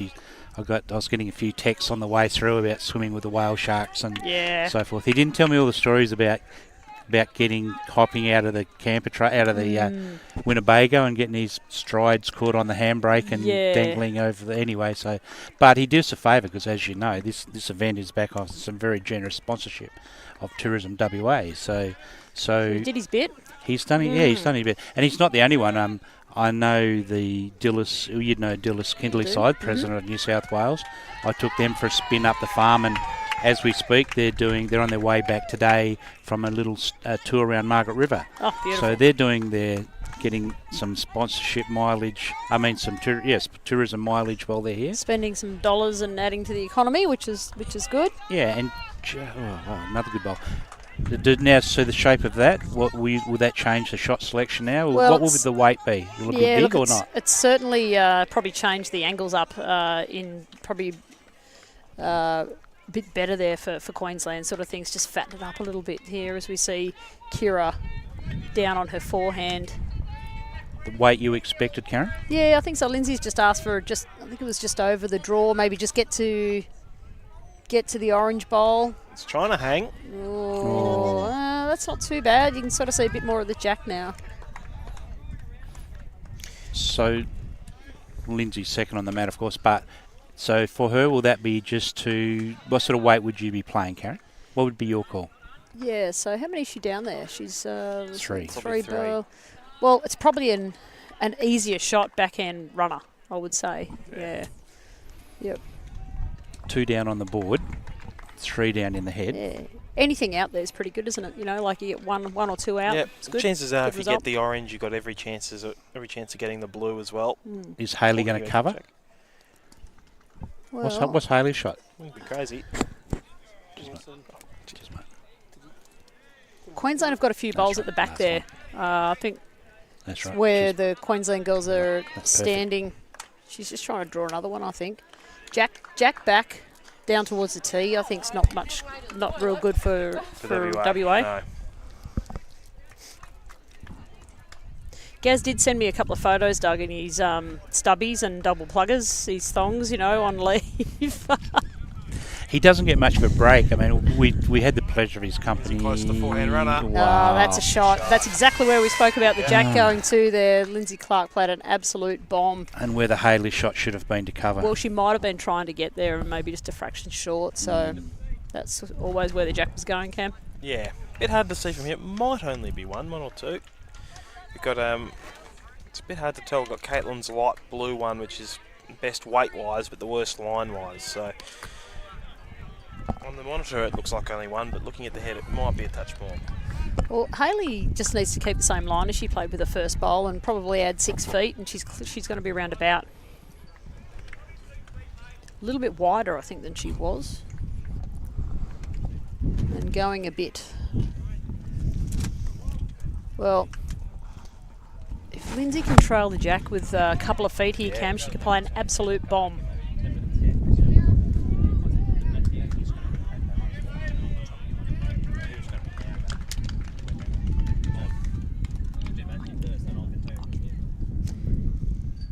I might step out, guys, and go and have a bit of a look at some of the other games, if that's okay. Yep, and there's plenty to have a look at. Thanks very much for having me. Thanks, Karen. Thanks, guys.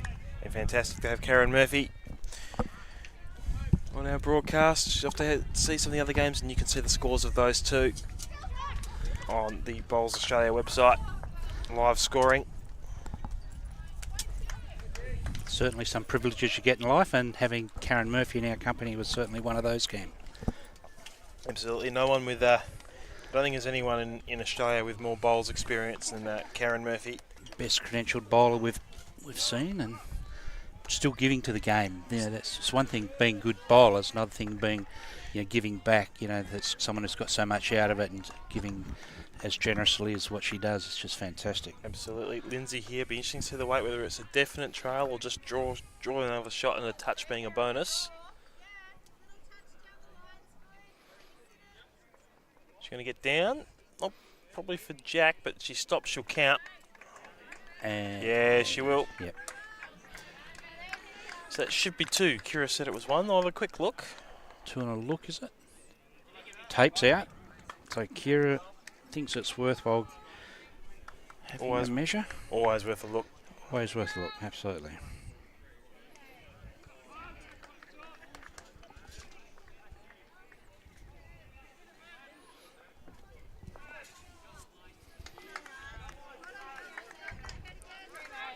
So that ended up being 2. I looked away as they were doing that. That is the 2, which brings us back to level in this rank. We've been toing and froing. WA taking a lead. Queensland reeling it back for the last few ends now. Aggregate-wise, Queensland just in front. And as they set up, we've got the pleasure of having Matthew Kennedy has slipped into our hot seat. So welcome, Matthew. Another day in paradise. Yeah, fantastic, Doug. And Cameron, thanks a lot for the opportunity to join amongst some very tight bowls here, and just fantastic to hear those insights from Karen. That was awesome. And so Matthew Kennedy, of course, is the CEO, 10 months into the tenure at BA. So it's been a tough initiation, a busy time, and nationals, championships, and everything happening. Now then we slide into the side series. So it's just been relentless in your reign. Yeah, definitely been a great year for events, Doug. We've had everything, haven't we? With the biggest Australian Open ever, these nationals here in Perth, the World Championships on our home soil, and everything went well off the green, but equally very pleasing was what went on the green with Jackaroo's performances at the World Champs, and obviously all of them are on display here at Sorrento Bowls Club at the moment. Yep, Linda Warburton with a great shot there. Jumping on as Gail Compton on her way down.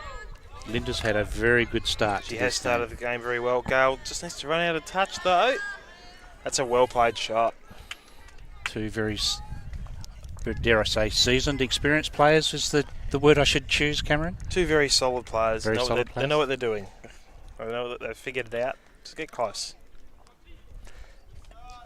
So the next one on the horizon, so side series this year, obviously in Sorrento, we're hosting, and our clubs are doing, the 3 clubs we have used. What a cracker. I'll let you finish that one on. That's 2 very good bowls from Linda Warburton. So Sorrento, Joondalup and Warwick have been outstanding with how they've done everything, Matthew. So heavy negotiations for next year?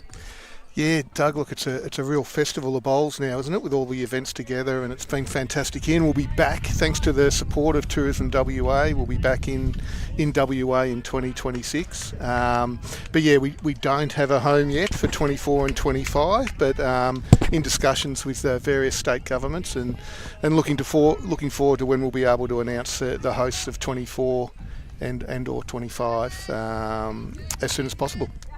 Yeah, I mean, I guess it's not a race. It's about just getting the best outcome for bowls in Australia, isn't it? By getting, with the negotiations and the time and that has to be followed to get the job done. So, so the announcement, I guess there's not a deadline. It's a case of just getting the best outcome for the sport. Yeah, 100%, Doug. We haven't put a timeline on it, but definitely deep in lots of discussions to try and make sure that we find a great home for the Nationals for next year.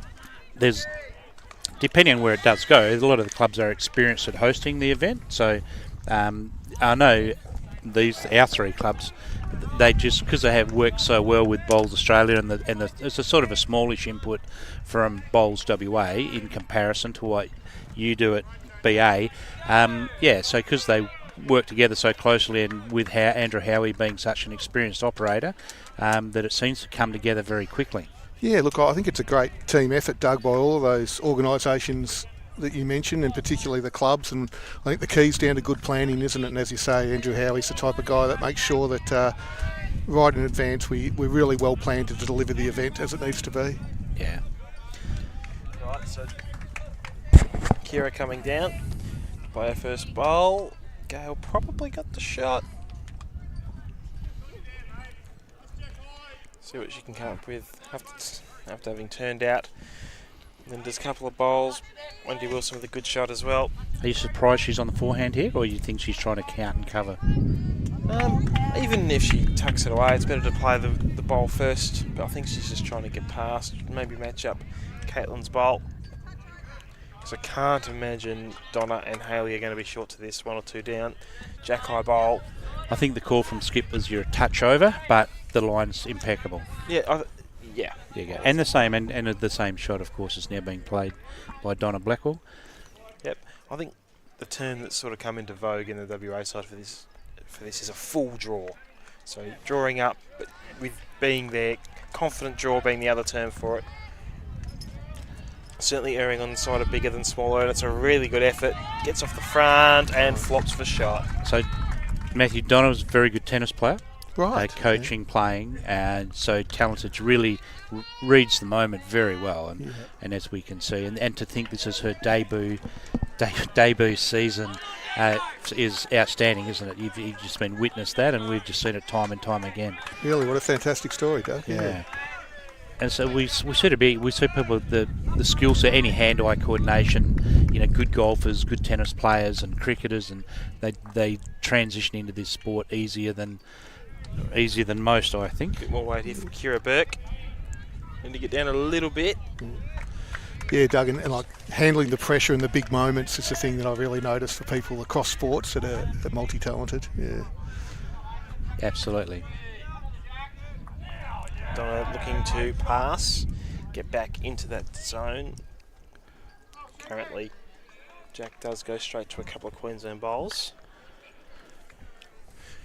So anything around those two, splitting them, or even if you get just past them and sort of force Lynsey to play the shot a bit cuter, it's usually easier to run with bigger weight. So that home there, how do you rate where she's pulled up there? Yeah, it does the job in terms of, now thumping Jack into the ditch doesn't really do much for Queensland. They've sort of got to play it a bit more timing weight to keep it before that bowl and try and get 2 out of it that way. Just makes Lynsey play a bit more exact rather than whatever weight she feels confident in. So Matthew, communications between yourself, Bowls Australia, and and with World Bowls with like a Neil Dalrymple. So are you in constant communications with World Bowls? Yeah, 100%. I've got a really close relationship, and I think what was great for me still within my first year was to have the World Champs here. We also had a members forum of all of the member nations of World Bowls. So we had, I think when we took on the event, there were going to be 21 countries. There ended up 44. There's actually 57 member countries. But most of the 44 got together for a World Bowls forum in Gold Coast, which was great. Olympic Games potential? Yeah, it's certainly on World Bowls' agenda, and with 2032 in Brisbane on the horizon, we've got a close involvement as well. There's a lot of work that needs to go into becoming recognised by the International Olympic Committee, where you can then possibly become one of the sports nominated by the host to be considered. But it's certainly on the ambition, and I think we've got so many good stories to tell about our sport as to why it should be an Olympic sport. Its diversity, its inclusion, the skills, all of those sorts of things, and we need to be shouting about it. Just saw, as we talked about, Lynsey Clarke playing slightly less weight with her shot as Hailey Packer comes up to play. Is sort of the difficulty for bowls on an Olympic scale being maybe the difficulty for an athlete in a country that perhaps doesn't have any facilities to get started in the sport? Is that maybe where the current apprehension may lie, and how do we go past that? Yeah, I think one of the World Bowls' challenges is to have more member countries beyond the 57, but also for the 57 to have some really solid foundations. But it's nothing that other sports haven't been through. All sports have challenges across their nations to make sure they've got the facilities, the coaching infrastructure and the like, and that's what we've got to tackle. Yep. So while Lynsey goes down and has a look and cruises ahead and decides what her next shot's going to be, Com Games, and is it dead and buried? You know, you come from Victoria and the home of, the ex-Premier, and you guys had control of it, of course, in Victoria. So what is it? It's completely off the radar, or is there still a potential to have a hybrid form of Com Games? Yeah, look, I wouldn't even move to the topic of hybrid yet, Doug. The Commonwealth Games Australia have been very clear to us to say yes, 2026 in Victoria is cancelled. But together, Commonwealth Games Australia and the Commonwealth Games Federation internationally are looking at an alternative venue. It's as simple as that. Lynsey Clarke on the mat. That last bowl from Hailey Packer just giving a bit of cause to talk. To go down and talk, just because Jack might not quite get past that bowl. So Lynsey playing with a bit less weight here. Perhaps looking for the split or to turn over her own bowl or flop. Oh my God. What a fantastic effort. I think Donna Blackwell's the rainbow at the front will still have the shot. And they're taking it, which is probably a good idea. Couldn't see them easily getting another shot out of that. So as we will be live streaming into Queensland in prime time, Matthew, any encouragement for them to pick up with perhaps the likes of WA, who had some whispers at one stage, and maybe rebooting the Com Games? Oh, I'm sure Commonwealth Games Australia out there talking to the state governments that they think have got the greatest opportunity and possibility to pick up what Victoria isn't taking on. But gee, we know that Queensland is a great state for hosting major bowls events. We see it time and time again. Yeah, we had the pleasure of being there last year, and I was over for the World Champs as we're in the middle of meetings with yourself. Look, they do excel at hosting these events, don't they? They really know what they do, how to do. They have just the experience is just faultless and flawless in how they go about it. Matthew. Yeah, definitely, Doug. And this year in particular, with the World Champs on the Gold Coast and also that Australian Open that we had, I think 3,700 registrations, over 3,000 unique participants. That's shot from Linda Warburton. One big sporting event. Yeah, absolutely. Linda Warburton's just enjoying this green and this rink, finding it nice. They're persisting WA with the longer length on this rink. Just a quick score update. Queensland leading 30-27 on the aggregate. And the men? And on the men, WA making a little bit of a charge after a slow start, but still 29-16 in favour of Queensland after 29 ends. Looking across, you can see ACT Tasmania, for the women, Tasmania lead 24-22. I think they just took the lead. And for the men, they're well in front, 41-12. Wow. Linda very close again, needing a touch more run, but two right in the area, and that's your job as a leader.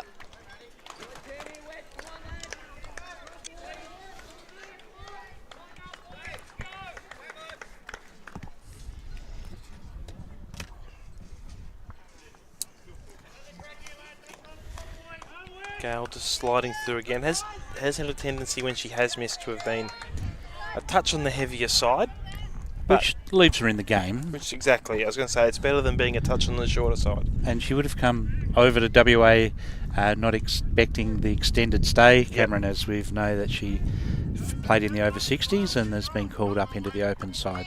Kaitlin Tyrrell on the way down. This looks really nice. Gets underneath the orange bowl, which does. Lovely shot. The other thing for Gale is, having just played at Joondalup, this is probably running a little bit freer. And Joondalup was, so a bit of an adjustment. This green may well be a little bit freer than what they played on in the morning as well. Was Wendy comes down on her backhand. Caitlin's bowl just stuck itself out, giving a shelf. Kaitlin has risen to the task, hasn't she? She has, and she's a good player. She's a very good draw player. Perhaps will she be drawing to the head now or drawing behind? I would probably look at drawing behind, especially the fact that she's on the forehand. If I was going to play near the head, I would probably be playing with 2 foot over on the backhand. It's close though.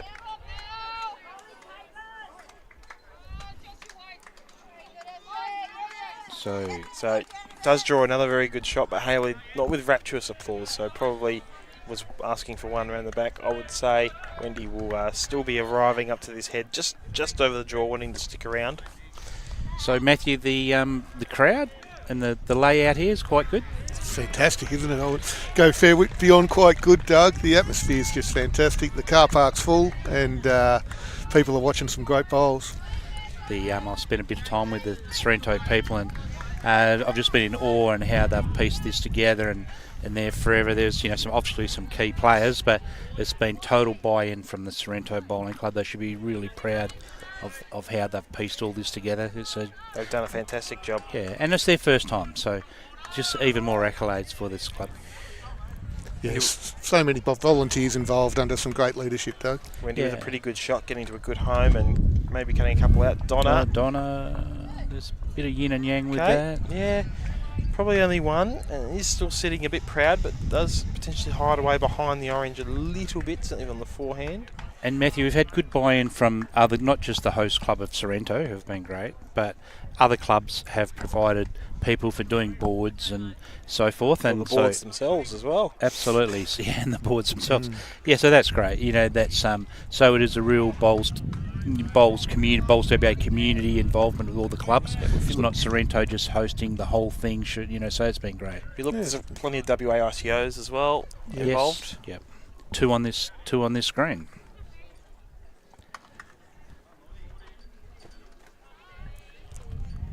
Just trying to work down, get another one close.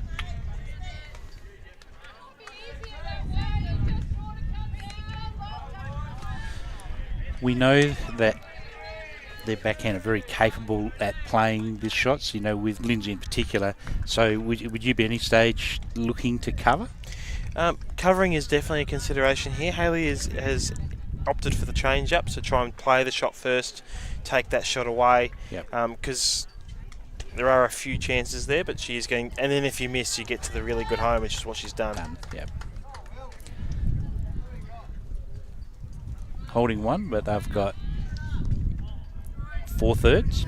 Yeah, and that would be the danger. Like Lynsey and Kira can't go running at this 2-4 ball. You get to manage to peel the green out or get a blue onto the green, and all of a sudden you're 4-5 down, which is why Kira's really more on the draw here to get another one close, which she's done a pretty good job. So Matthew, I know, having been in contact with you over the journey since you've been here, brought all your work with you. I see. You just haven't seemed to have stopped. There's always stuff going on, Doug. There's plenty of paperwork to attend to, but I think that's the great thing. We're such a big sport, 1,800 clubs across the state, huge participation base, lots of events at the top end. There's always something to attend to, which is great. And when do you have to fly back? Heading back Wednesday, Doug. We've got a board meeting on Thursday. Really looking forward to seeing some action at Joondalup on Tuesday as well. An AGM coming up soon? Yeah, on the 8th of November we've got our annual general meeting. Closed for nominations, have you? Yeah, nominations have closed. We've got two nominations for 2 elected vacant positions on the board from Graham Hay in Tasmania, and David Pruss from the ACT. And you'd say, Cameron, 99.9% of bowlers are only worried about going out and playing the game and not worried about what happens, but there is another level, isn't there? Yep, there's another level, and of course a lot of our, most of our games that we like to just go out and play in don't happen without without Bowls Australia and the Sport and Territory authorities as well, which you guys work with as well. There's a fair bit that goes into running the sport, and it's Lynsey, very good effort. If got a bit more on the inside, she was every chance there. Does that make 2? Probably makes 2. Probably. A bit hard to see, but I think it would be 2. So Donna sees the cover, and she points out this is where we need to have this bowl, Hailey. So, yep, I think that's a good option now. Now that there's probably a couple of the angles have been taken away for WA to be able to improve this head, and I wouldn't be surprised if we saw Lynsey with a bit more weight for the jack or for the 2 bowls. So if that stays up, just got to stop. Donna's instructing that bowl and failed to listen at all. We have noticed a few go in near the clubhouse today, just trickling in once you get past that tee. Seems like it's a bit of traffic over the last few days. It's probably a little bit downhill now. Yeah, absolutely. So we wait with bated breath to see whether she goes big at this. I think there's every chance we'll see a little bit more, at the very least. Yeah. Yep. It's about as winding up as Lynsey gets. She's looking. They're all interested. That orange does interesting things. Oh. Pinging around everywhere. One? I think it's one either way. I think Donna's one have just hung on. Yep. Yeah, I was going safe saying the 1 because I was one either way. Just claim it no matter what. 50 cents each way. So, and for me, so 10 months in the role so far, yeah? Yeah, that's right, Doug. Yeah, yeah. Absolutely. And for me, obviously with my role I play in Bowls WA, and so it's been a real education for me that and the relationship between all the STAs, or states and territory associations, is really good, and it's good that we seem to be on the same page for most things, and it's always good that we because we differ so much from a Northern Territory to a New South Wales, geographically, numerically, Tassie across the ditch. Of course, it's really good that how it's all different, and the common thing is the success of the game of bowls, and we all seem to be focused on that. Do you think? Oh, without a doubt, Doug. And I think the key to all of that is communication, sharing, listening, and we've set up as many opportunities for that as possible. We have fortnightly meetings with the CEOs. We obviously had a state consultative body meeting with all of the presidents, CEOs and all of the BA board in person in the Gold Coast in August. After every BA board meeting, the president, Matt Burgess, gets all the state presidents together for a briefing and a discussion a few days later. So I think open communication is absolutely key to us all being aware of each other's challenges and differences, and sharing experiences and learning so that bowls can be as good as it can be across the country. My next Zoom meeting, I might be sitting on a header, Matthew, so that might be interesting. But it's hands-free, so I'll be right. That'll be entertaining. That'll be entertaining. I'll turn the camera around so you can see what I'm doing. Hopefully I've got reception. But, I'd look forward to that. It's a big industry, isn't it? It is. And I love how across the 1,800 clubs across the country, Doug, they're all so different. And they all offer so much, and they're all a real heart and soul of their local community. Cameron, do you think it's that the Camia they not going as long when they're going in the other direction? Maybe not. Maybe not. Maybe trying to keep the same feel. Maybe it's just a touch slower that way. Maybe might have just been a misroll. It's hard to tell. But they're certainly around the medium-ish mark. It's a delicate part of the game here, both rink-wise and aggregate-wise. Neither side really able to quite get away from the other. It's still all pretty deadlocked. So 10-8 on this rink. Haven't really seen many leads more than a couple of shots.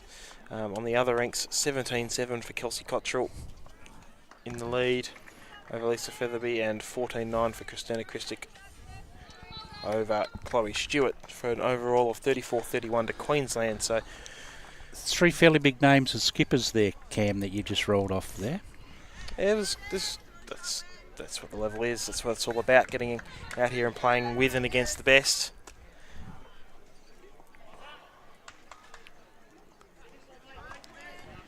But yes, if one side can make a bit of a break in the next 10-15 ends, it'll go a long way towards winning the matches. Wendy Wilson plays a pretty handy shot here. Just needs to fall back. No slouches out Wendy Wilson, is it? She can play. I think she's had play. a very successful year or two over in Queensland. She's a very accomplished player. I see her name pop up on websites as doing well in events quite a lot.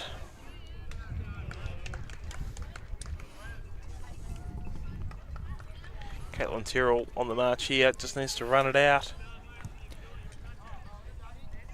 Important role that second. I mean, they're all important, but that seconds role is it's just so important that you get it right. I think it's one where at lower levels of the game, people sort of try and hide people at two. But the further up you get, the more and more important to get the spot gets, because the leaders become so good, just nailing it all the time. You need your two to be there, converting heads, changing things over, or making heads look better for you, even if you're holding and tidying things up, because the backhands are so good as well that if you leave them easy shots, they're going to get them. You've got to make them as hard as possible. It becomes a very important role once you get to this level. Gone are the days where a two's main job is to keep a neat scorecard. So, Matthew, you got the AGM, and then after, well, I suppose it happens at the AGM, and the change of person, and Donna Blackwell's played a cracker. Oh, Jack for two. She's just does it time and time again. Playing those little trails and things very, very nicely. Very nicely. And does it with a straight face. Doesn't show masses of emotion, does she? She's really level-headed. No, so I was going to say very level-headed, very even.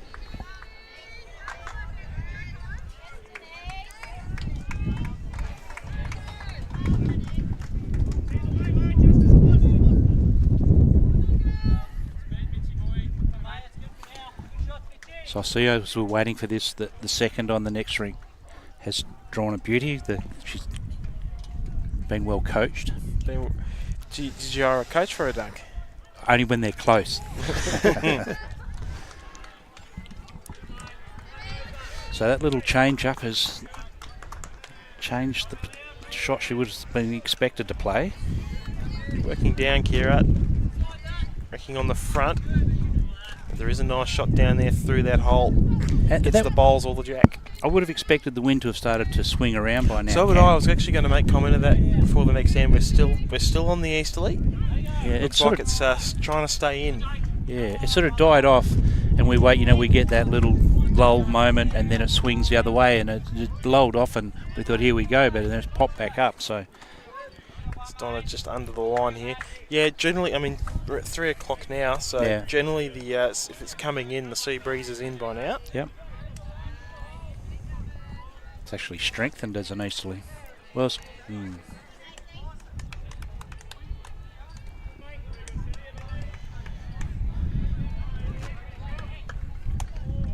Kira in the zone, looking for the jack, right in the middle. Touch of class. And into the well it goes as well. So that increases the degree of difficulty, and being a toucher, tipping it into the edge, into the well is not going to help. So you go, a quick look on Bureau of Meteorology tells us that we're not expecting the sea breeze to get in at all now. Oh. So following the AGM, Matthew, so what's the work program post AGM? Yeah, straight into the Bowls Premier League number 18, Doug, at Club Pine Rivers, right.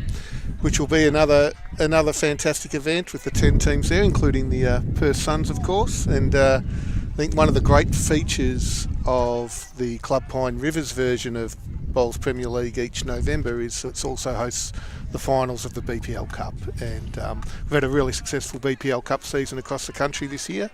And so, the winning teams, qualifying teams are through to the final, including, I think, the Bowls WA CEO may have qualified, I believe, Doug. Yeah, that was an upset. It wasn't a massive upset. Well, we say that, but he's done it before. Yeah, I know. 3 times, I think. Yeah. Several upsets. So upsets been repeated. Yes, we've actually, over here, we actually refer to it as the Ken Pride Cup. It's been in it that many times. So if you can put all the bar staff on warning that South Perth and Vic Park are on their way. But no, we're sending over a talented group actually. So It is. But I think it's a great feature of the sport, Doug. So many sports I've heard talk about. Wouldn't it be great to have this opportunity where anybody can make it from grassroots level all the way up to a major event, broadcast on television and the like, and Bowls has made it happen. I reckon it's fantastic. It's right in the zone here. It is quite the spectacle. Just got to stay up now, which it fair just effort. does. So I think it might have hit So, a chewy. Holding two. Be right on the lip. We did see one hang up on the lip last game as well. So Hailey's first ball did cut the rubbish out, but it was well short. So she's going to have to be an interesting choice of trying to actually draw the shot or just make Lynsey work really hard for a third. It's a nice track. Oh, it's going to Is it roll gonna stop? in. No. No, just probably 2 rolls away. Now, Lynsey probably won't want to get quite as close to the ditch as she did with her last. The crime, of course, was to be really short, but It's a skill if you are a skipper or a third even out at club level. As Lynsey will just about squeak past. and that'll Get work on. out. For 3. Great shot from Kira Bourke. This is a shot you should be practicing. It's one that is often under practiced, but it's amazing how often that this is a shot you've got to play at an important time. You're quite often down a number, drawing to the ditch, where you've only got the front half of your scoring zone. A very important skill. And that just highlighted while Kira is an emerging jackaroo cam. Yes, no, an excellent shot. We've seen her play a few excellent shots today. Very consistent. And so, Matthew, as we load up for the next end, so do you, as part of your job, do you have much involvement with the HP bar to know them, or how does that work? Oh no, most definitely. Work really closely, Doug, and we're one organisation. All of our departments are intertwined, and I think the most successful sports are those where the participation and the stakeholder relation and the promotion and marketing arms are all working very closely with their high performance departments. And we've got a big conference coming up where I'll be joining the high performance leaders at the Australian Sports Commission at the AIS in Canberra from the 31st of October to the 2nd of November, where all of the national sporting body CEOs and HP leaders get together. We get some excellent funding from the ASC for our high performance program, and it's been great this year to be able to say that we paid it off with some results at the World Champs, and particularly we've got some increased support for our para program, and to win the first ever overall para trophy at the World Champs was just fantastic. Important part of our sport, isn't it? Oh, absolutely, Doug, and just the skills on display at the finals, week 1 of the World Champs there at Helensvale, when Jackie and Jake got up in the visually impaired gold medal, and then we had Damien and Jimmy. Some fantastic bowls. I had the pleasure of, as we see Linda Warburton continue to watch. Yeah, 2 good second bowls from the leads, but a great shot from Linda. Linda has been solid. We'll see if the second from Queensland can get one close. It'll look okay from the match. You'll be able to get a good look at it. Yep, it will look alright. You called this one in for us, Cam? Yeah, she's looking alright. Here it comes. Get down to the jack or the bowl. Great shot by Wendy. So one great bowl Follows another. follows another. So Kaitlin will have to swing on that hand, but she's been playing that hand coming this way all the time. Playing it quite well. Yeah, so it's not beyond her. That's anything for to sure. surround the area, or even if it's just past, gives things to work with.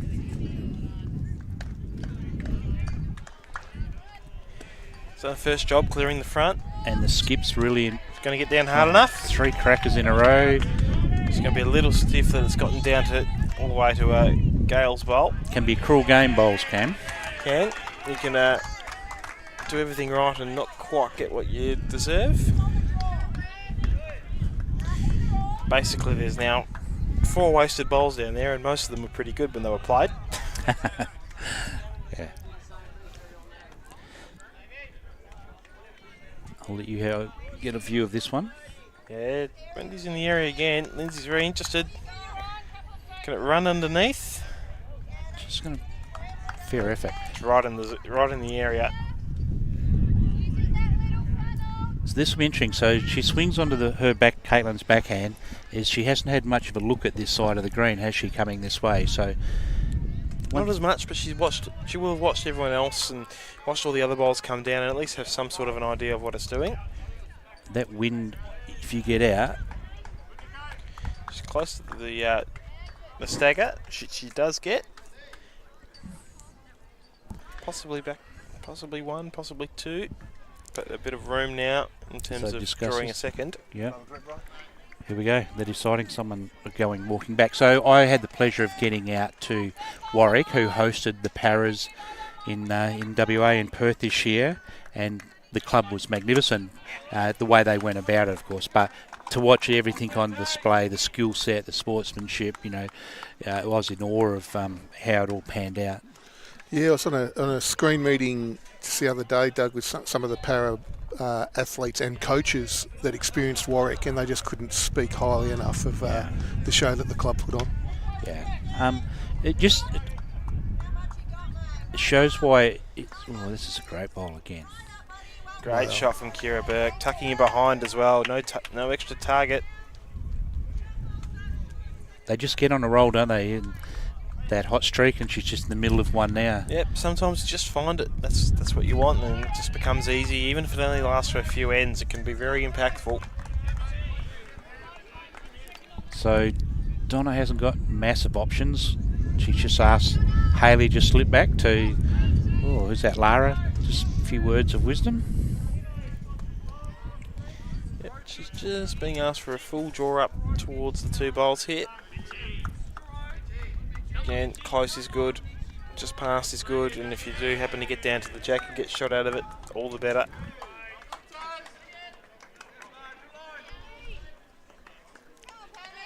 That's a great effort. Yeah, and it's not the worst spot. That will give options later on in the piece. Currently 2 or 3 though, so I want something in the head, I think, because there is a fair bit of room for players of Kira and Lynsey's quality.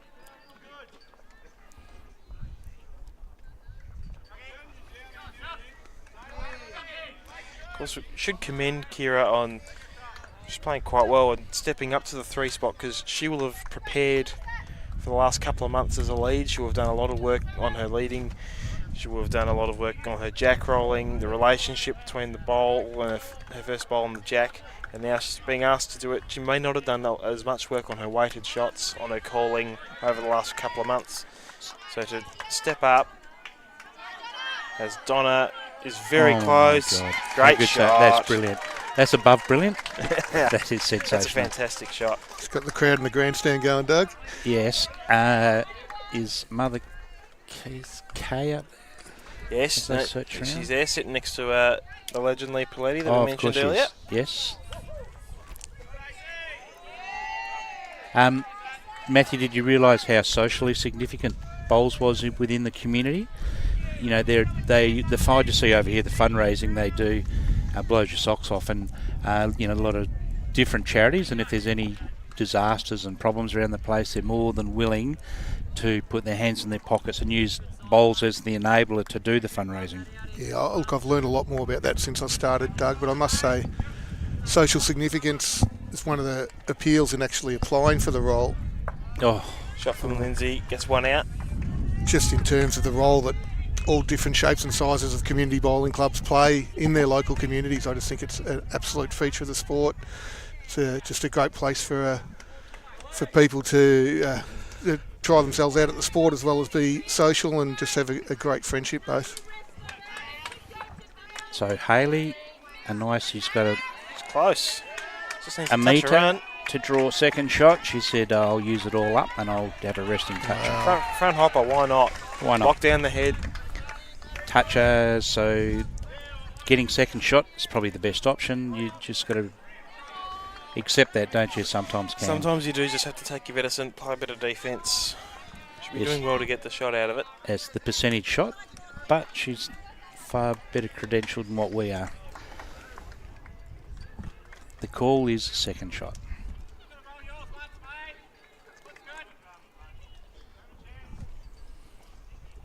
So Matthew, you can call that one home. You're testing me out there, Doug. Looks alright. It does too. That's a class act. She gets to the inside, she can nearly get the shot of it. It's a great shot. We'll get the second.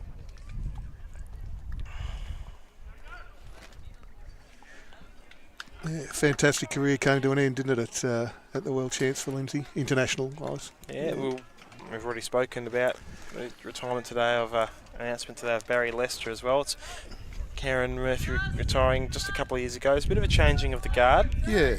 We've seen a bit of turnover. Carla Krasanik and Beck Van Ash as well over the last couple of years. Big changeover in the women's team. Yeah. As Hailey tries to push for a second. Not quite. It's only lacking a roll or two. 1 to W8. But all of those retiring players that you've mentioned, Cameron, just giving so much back to the sport continuously. Absolutely. Yeah, and that all credit to them. It's one thing achieving in a sport. It's another one as you walk out close one door and you open another and you continue to give. And the sport of bowls has been blessed with people with that attitude, haven't it? You know. Yeah, and that's a culture, isn't it, Doug? Yeah. And it's a great one to foster, I reckon. Yeah, absolutely.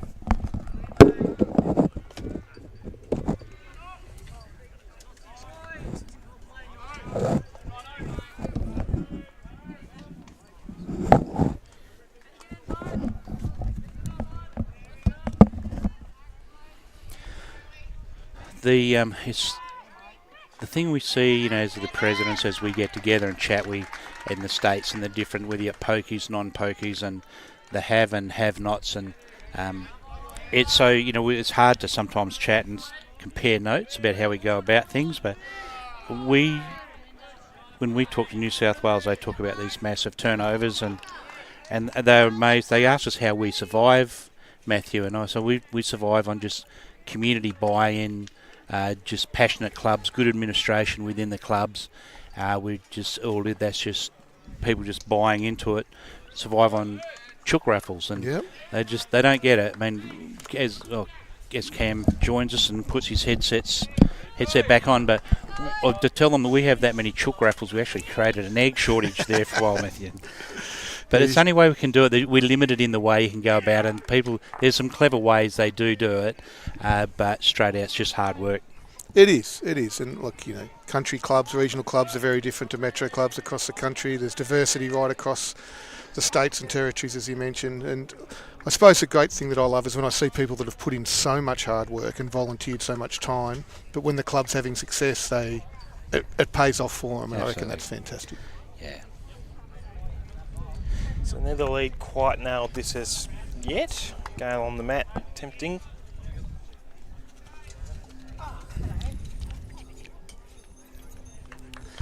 So, and one of the things we talk about all the volunteers that have come in and are based on this, and we talk about other clubs supporting the Sorrento Bowling Club and our Bowls WA community, and we've even had them come up from Di Hudson from Darren has come up and volunteered her time as an umpire. We're seeing all these things. It's been embraced not just as a Perth Metro thing or a Sorrento club. It's been, you know, country umpires coming in. It just makes you so proud to be part of it. Yeah, it's a true Western Australian event, isn't it, Doug? And it's one of the reasons why, you know, together we were able to get the support from Tourism WA and the city of Joondalup for it. So, which we're really appreciative of, and I think all of that adds to what it is. I can't see why you'd want to take it away from WA, man. Well, we're open to discussion. So as you know, we'll be back in 2026, but there's 2 vacancies. Yeah, good shot there from Wendy Wilson to draw the shot, by the way. But we certainly do love the support we've received from Tourism WA, the Department of Local Government, Sport and Cultural Industries, and of course the City of Joondalup. Absolutely. Making this all possible. I mean, I've had to be in front of the microphone a few times this last 10 days, but look, for our West Australian players to be able to play at home, sleep in their own bed, have their family and friends, be able to cheer them on, it's a really great, and some of them have never actually played in front of their parents. They've played plenty of times away, but then to play at home is another experience altogether. It was about 10 years ago ish at Yokon. It was in and around. I can't remember if I'd just finished high school or was just finishing it.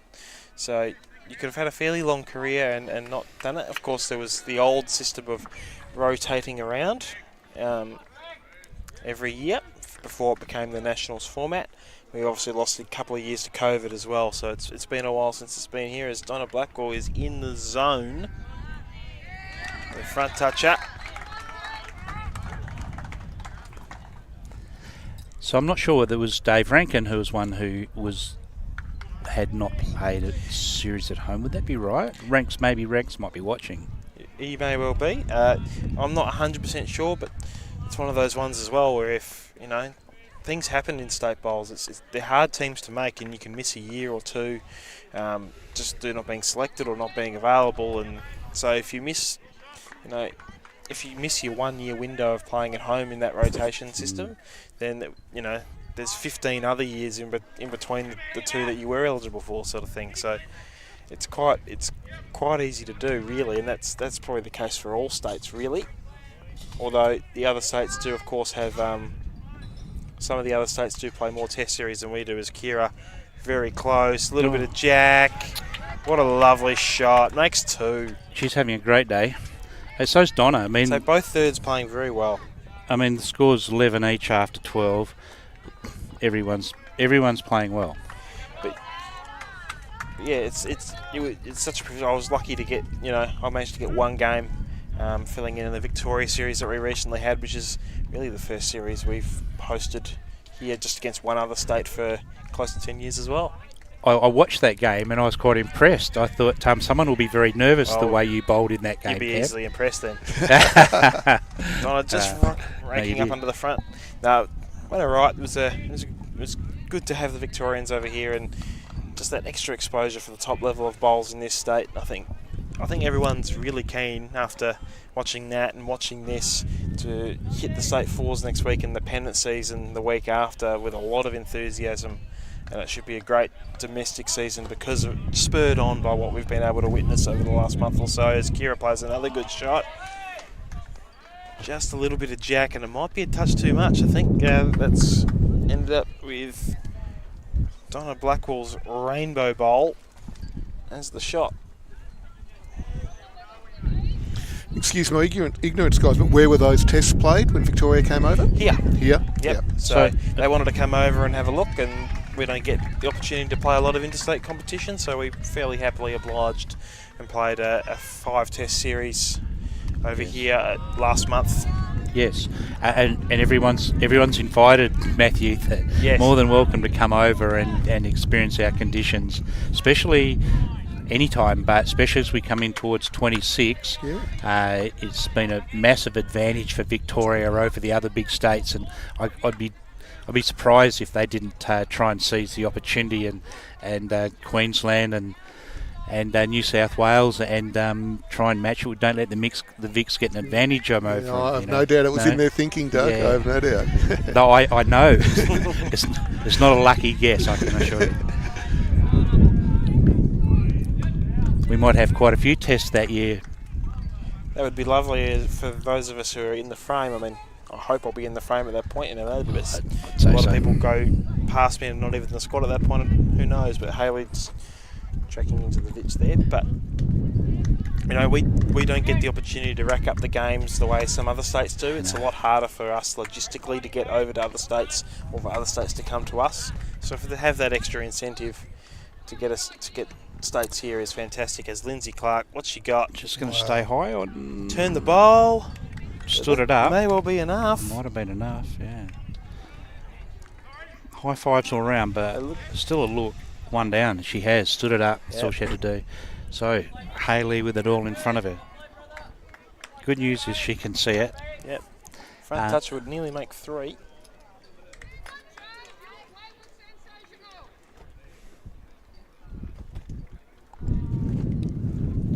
So you get any as she comes down, how do you read it from there? Looking a little light on, I think. Either that or it's tight. It's one of the two. Probably more so the tight. It was actually a really good draw weight. Just the one? Will she call it there? I think Lynsey's quite happy to take that. Yeah. Take the one and run. And no time, Matthew, you wouldn't have had time to do any touristy things? No, unfortunately not, Doug. I reckon last time I was over here for your fantastic Bowls WA Awards night, I promised myself that I would next time I was over, but it's going to have to be next time again. Next time again. Yeah. Well, you're welcome back. You know you're always welcome. What is next on here, right? What's the next time you'll get over here? Yeah, look, I'm not sure, Doug. I'm not sure. I'm sure that there will be a great opportunity to and experience some of the WA hospitality again, no doubt.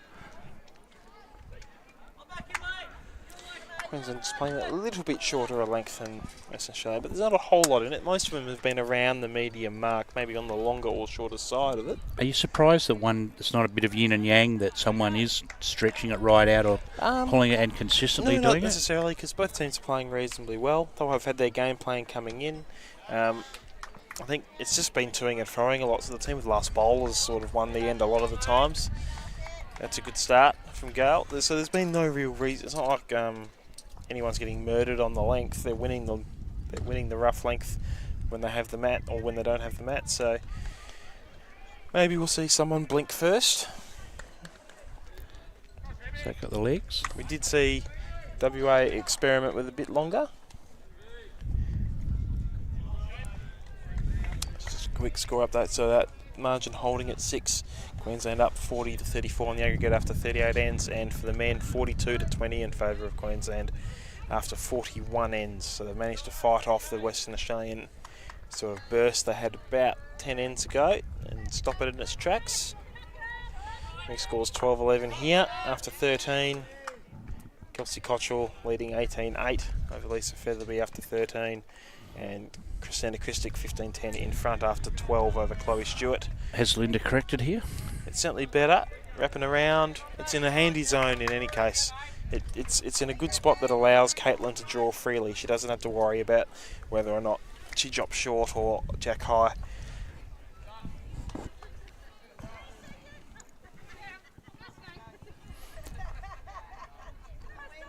Pretty good shot here from Wendy. All the way down. It's done well.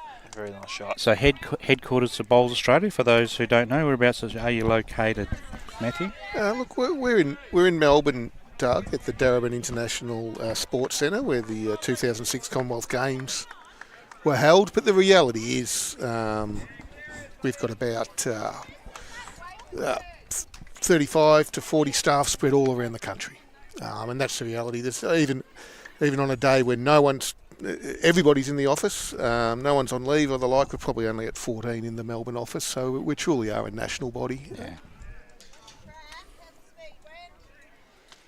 Good line again for Wendy. Ooh, it's just not getting down the way I thought, actually. A little drop off in the breeze maybe, but she's probably close to counting.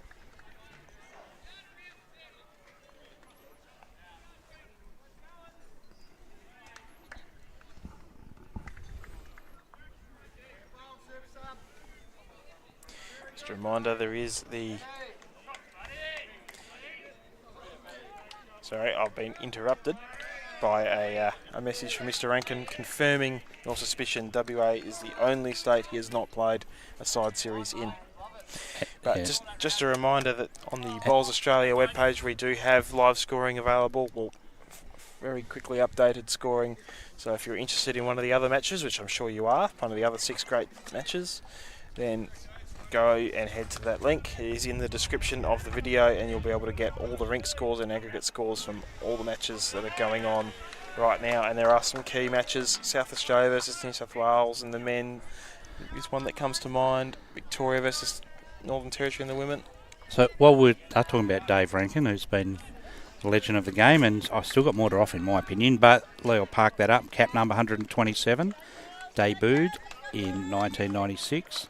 106 games. Yep. 106 good games. So, Mr. Few, due to injury and selection, for example, at the moment he's not available for selection. That's his own choice after playing in last year's series, and that just shows it can take a while to build up those games, especially these are hotly contested teams. They are hard to make. There's Donna checking in. Can she get down for a bit of something? Just on the slide.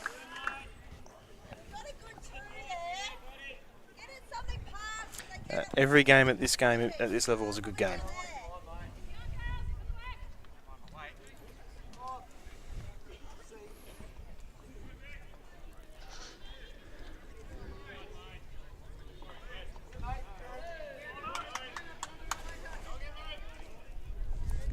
Can't quite see all the big boards from here. However, we will use our live scoring link as well as what we can see. ACT lead 33-29 in what is a seesawing game with the Tasmanian women. The men are well in control. So having scored 54 shots, I can't see Tasmania, but they were about 20-30 in front at one point. So our two officiating umpires today, we have Michael Hughes, I think he plays at Warwick, and who are there in? Steve Beckwith, who hails from Gingin. Good look there from Donna. Yep, no, we've had it. The WA umpires have been out in force. It's been good to see.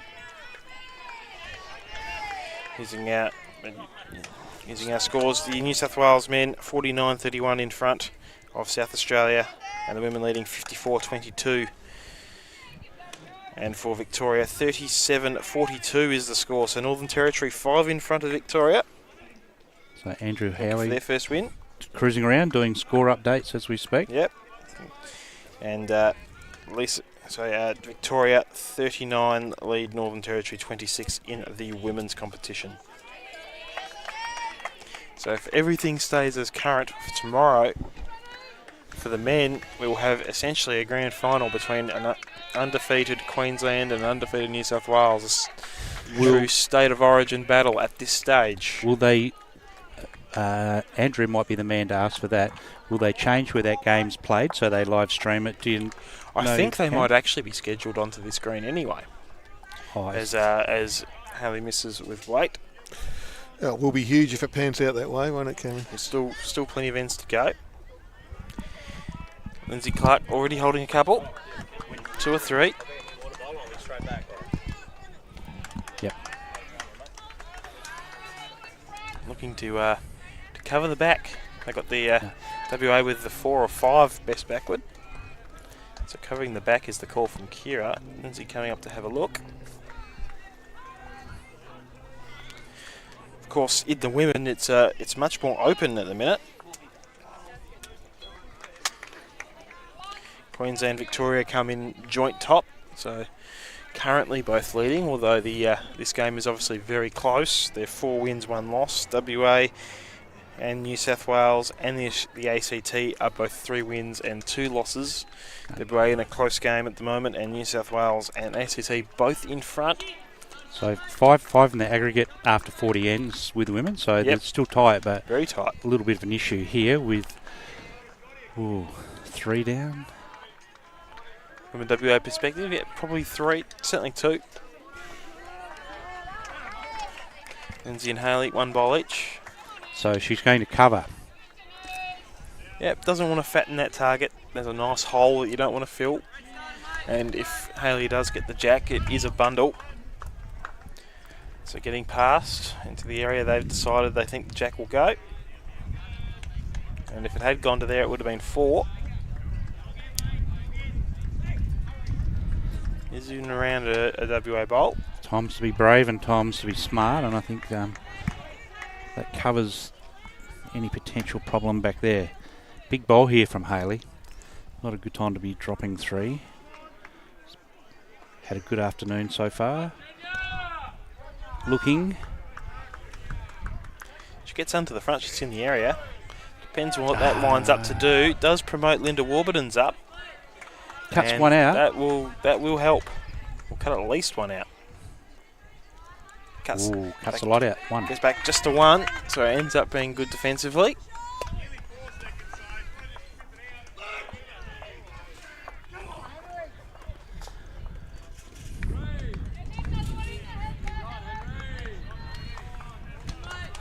So everyone sees, I can see a few people starting to feel the heat here, Cam. Yeah, it's a warm day in Perth. It was warm yesterday. It's probably going to be even warmer today. And as we discussed, no sea breeze coming in to provide that relief. So it is warm. That was one of Ken's conditions, or one of his KPIs, is make it as tough as we could for the opposition. Is that right? It's a very as you can probably see, a very bright sunny day. It's been a fairly warm October thus far in WA. It's fair to say. Tomorrow to be hotter again, I believe. Yep, I think 36 is the forecast. There's a great start here from Gail Compton. Little trail. And also as we welcome Andrew Howie, who has so brilliantly put together this fantastic event, as he does all Bowls Australia's events. G'day, Andrew. G'day, Cameron. Thanks for the introduction, mate. Yeah, good to be here this afternoon to see what is a very close game and a lot hanging on the balance of the result either way for the tournament. So, a good reply from Linda. Yeah, the women's competition is very open. It has been pretty much the entire way through, and it was really set up with that first session with some results that maybe some people wouldn't have expected, but it shows, I mean, every team here there's no mug players playing here, so yeah, it's good to see, mate. Like the last few years in the women's event, it's sort of been pretty clear cut, a runaway winner. So yeah, it's good to see. There's a few teams still battling for the top spot, and even sort of second position as well is a very good honour. Yeah, it's just great to see. Obviously the men's competition's very close. New South Wales and both Queensland undefeated at the moment. Yep. All looking towards maybe a big grudge match grand final tomorrow morning. Both with fairly sizable leads at the moment, but there are plenty of ends left. Isn't just coast in behind. First trip to WA, Andrew, apart from maybe it might have even been a series as a player the last time you would have been here nearly, I would have thought. Yeah, I've been lucky enough to play a couple of alley shields in WA. So a few years ago as well, we hosted the Champion singles at South Perth. That's true, South that Perth. was one of my first trips here as an organiser. Yeah, so it's great to be back. We don't get over here a lot, so it's great to be back and obviously give the local community, the bowls community, a chance to watch all these superstars. As we look across this green, there's a big following of WA supporters. WA are pretty good bowls watchers in my experience. We do like to get out and watch a game of bowls. Yeah, see Wendy Wilson on the mat here trying to draw a shot. Another bowl in the head for Queensland.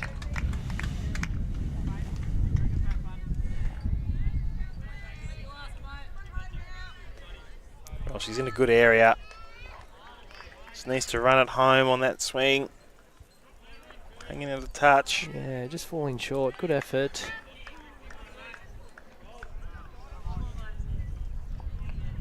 Bit of a chance here for Kaitlin to, I guess, draw confidently down to the shot bowl, turn her own, trail the jack around the corner.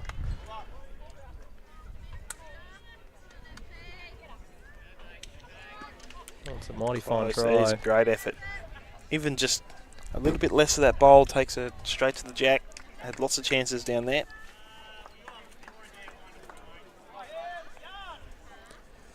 Been treated to some weather, Cameron, while we've been here. Yeah, we turned it on for you, mate.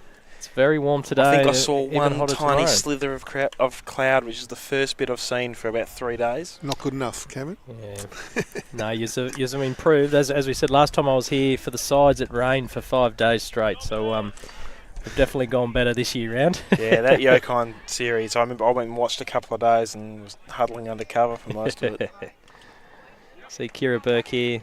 Going to try and draw a close one for the Queensland side. She's been fantastic through these middle stages, Kira. Been a real big part of getting Queensland into the lead. Yeah, she's a great young player. Came through the junior ranks representing obviously Victoria and but now Queensland, and she's really stepped up in the open levels. I think she had a bit of time off there to finish her studies, but yeah, she's been playing great guns the last sort of 18 months.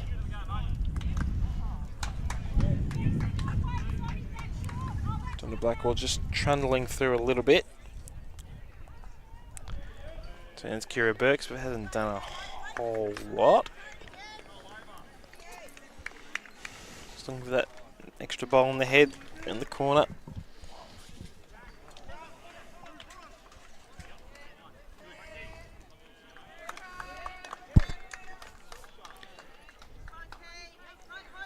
Yeah, fairly close here. Yeah, very nice shot. That's 2. box down the front of the head a little bit. Bit of weight now, you reckon, Cameron? I reckon a little, yeah, just to open it up, I think. Even getting the blue onto the orange has possibilities. Yeah, might even put on the angles there, potentially get both bowls. Bit of weight down there on the forehand or backhand.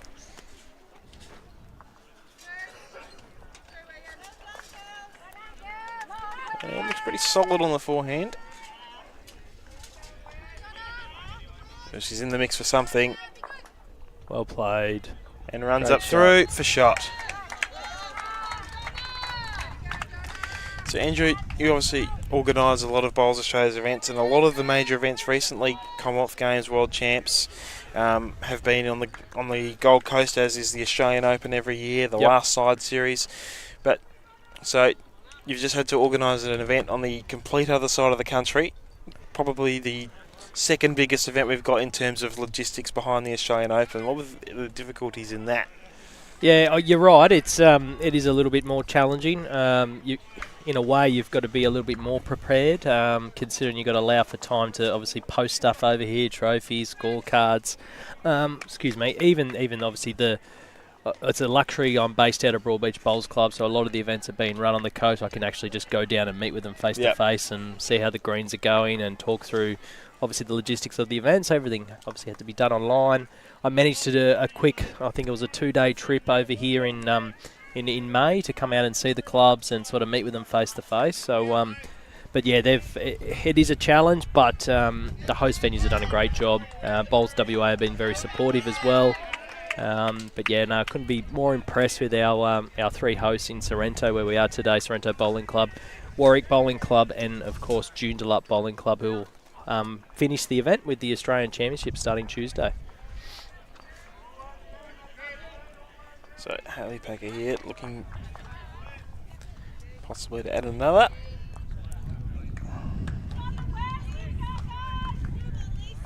Just got to be careful this Queensland bowl. I'm thinking the same thing. What's the angle going to do? It's just turned it up.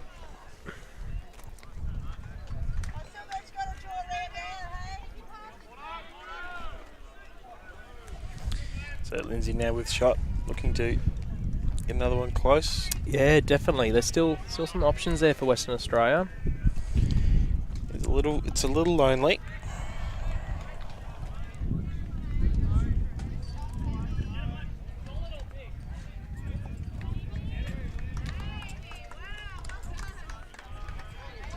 Well, then we're possibly with the next 3, if they can find a way to get at it, either through the hole or one of the bowls up. Back looks a fairly even mix. Yeah. It's probably Hailey's last bowl's going to be best, I reckon, Cameron. Yep. Try and just get her bowl off centre through Kira Burks' shot bowl. They could be line 2 or 3.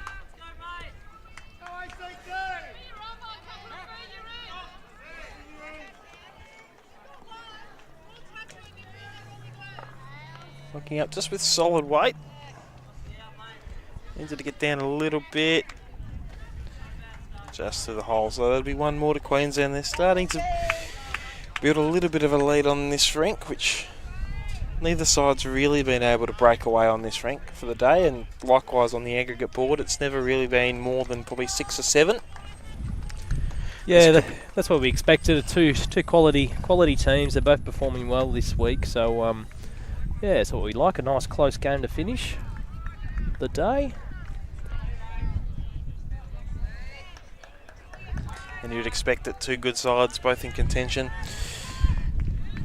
Being a former ACT player, and you must be very pleased to see how they've gone this year. Probably the best year that the ACT's had for a little while, I think. Yeah, so they did. They've done well, definitely, by all means. Both men and women. The women have had 3 quality wins, and the men 2, I believe, at this stage. But yeah, they went through a little bit of a regrouping phase, and yeah, it's good to see them competing well, especially with some of the bigger states.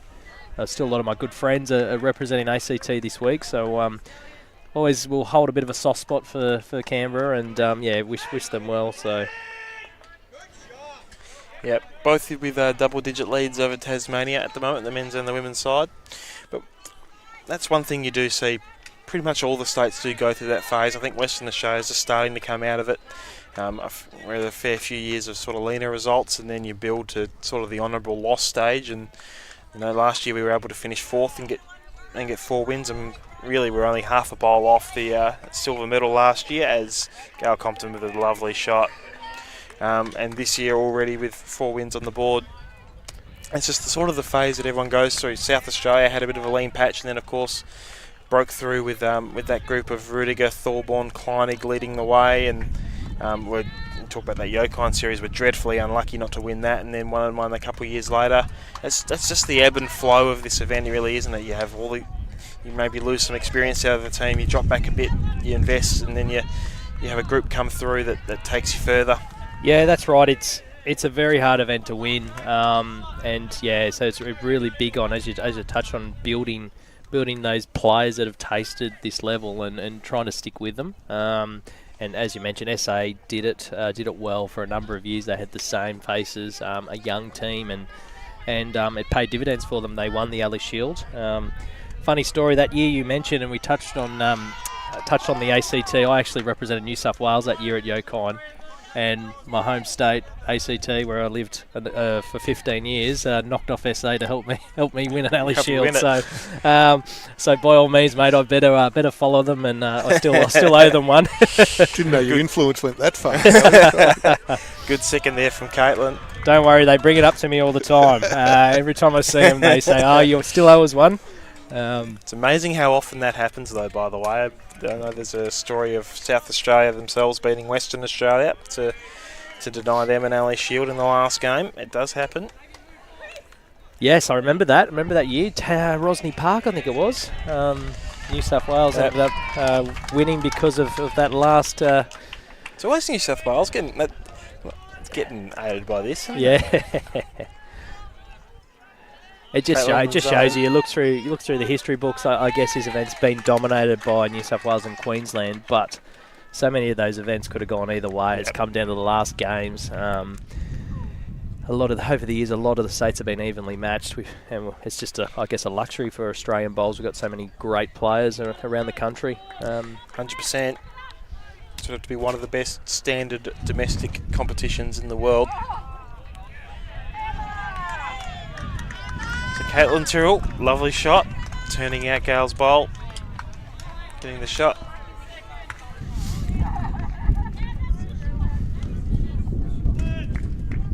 Kira on the mat.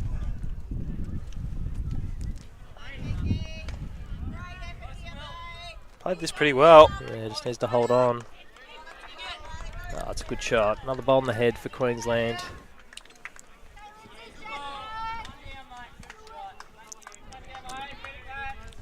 So Matthew, what's it like working with this bloke? Obviously you'll have to have a very good relationship, given the fact that you're working in different states and I'm sure near constant communication. Yeah, we see each other on a screen a fair bit. There's no doubt about that. But I know Howie would be first to say that 2023 has truly been an extraordinary year for events. Starting with the BPL in Moama in February, then we had a multi-nations on the Gold Coast before our biggest ever AO, a World Championships that was originally going to be 20-something teams and ended up 44 over here for the Nationals, and then we've got the BPL in a few weeks' time. So he's done a monster job, and I know he'll be the first to say that it's a team effort as well, but leadership plays a big thing in the way our events are delivered, and it's been a fantastic year for him. 2 great bowls by the threes, first by Donna Blackwell, and then a great shot from Kira. Yeah, you're right, Matthew. It's been a big year, and yeah, it's been a team effort. Like, a lot of people think, the events team, you've just run a 2-week event, but you look at our media team, they've got to be there for 2 weeks as well, streaming and making sure we can get, obviously, bowls out to the world. I think we'd be all looking forward to a bit of a Christmas break and recharge the batteries and get ready for another big year next year. I think you've all got plenty of leave stored up as Donna Blackwell on the way down. Oh, well played. It's worked. Great shot. Right in the zone. In the area, got a good result, but pressure back on Lynsey Clarke here.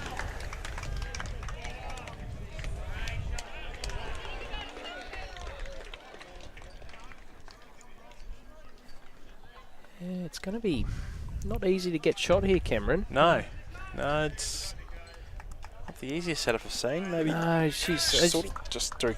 I'm guessing maybe just through Kira's. Yeah, you just saw the little shot there on screen of Kira Bourke's bowl. That I think that's the only way she can get the shot. Turn it through the split.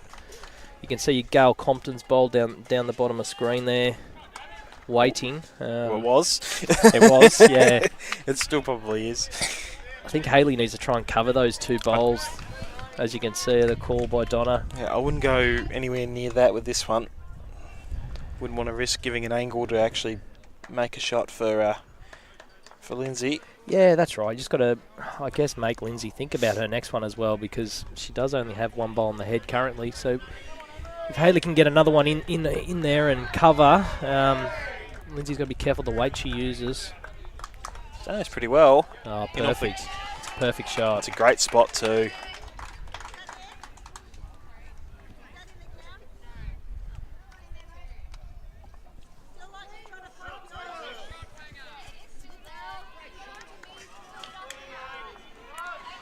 Well, now that there's not really any value in the jack moving, this really does sort of have to be fairly delicate. Don't want to risk leaving Kira's in a position where it can be popped.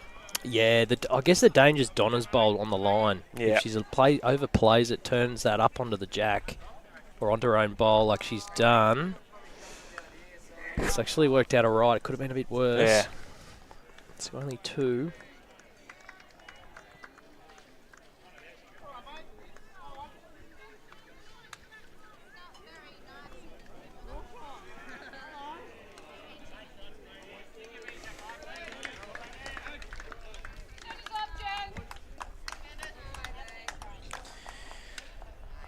They were having a good look just to see if there's any way they can force a number out of this, because they do have the majority of the bowls around it. Yeah, it's just, I guess it's that stage of the game. There's still plenty of time left. It's only 4 the difference. She could try and play a shot and it could go sour. I think she's probably just going to try and back herself to draw it. Probably looping around forehand. Yeah, I would say so. There's still a little bit of danger there if she does overplay it and connects with the blue bowl, but she can try and work on beating her last bowl to the jack, and as I said, 2's a pretty good result here for WA. Halves the aggregate margin. Get a third, it's a bonus.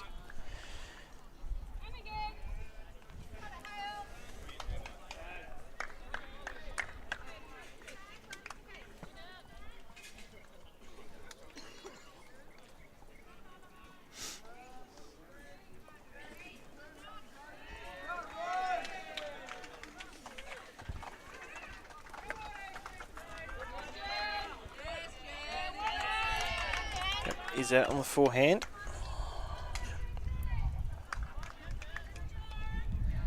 Probably needed to be the other side of the green. Wants to leave that alone now.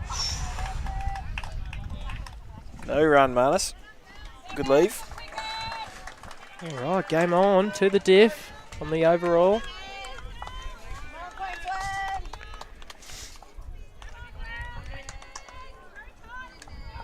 Yep, 44, 42 and 47, so 16 ends to play. Obviously, one shot the margin in on this rink. We come into end 17, 5 to play. Score is 20-9 on the rink next door. Kelsey Cottrell over Lisa Featherby, while Christina Christic leads 20-10 over Chloe Stewart. They've got an extra end to play.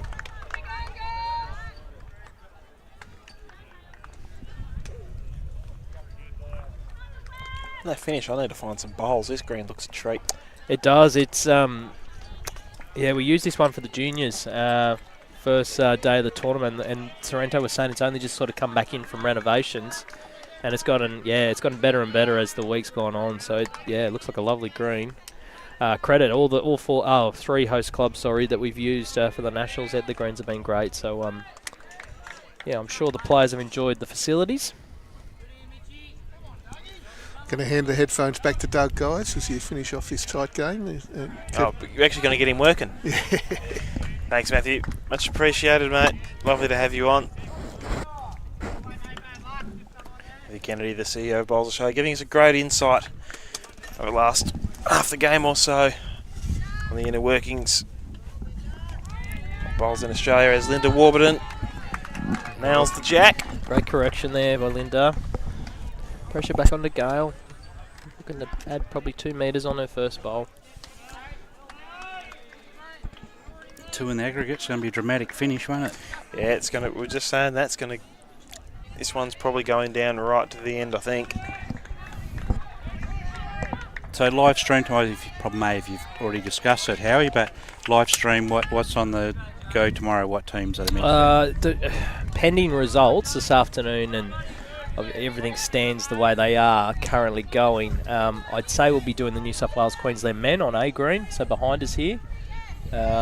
Although they're on the far side of the green, we will try and probably get to rink 3. So this afternoon, after the results are in, I'm going to have a chat to Mitch, our live stream guru, who's done a great job setting everything up for us each morning, doing the camera work.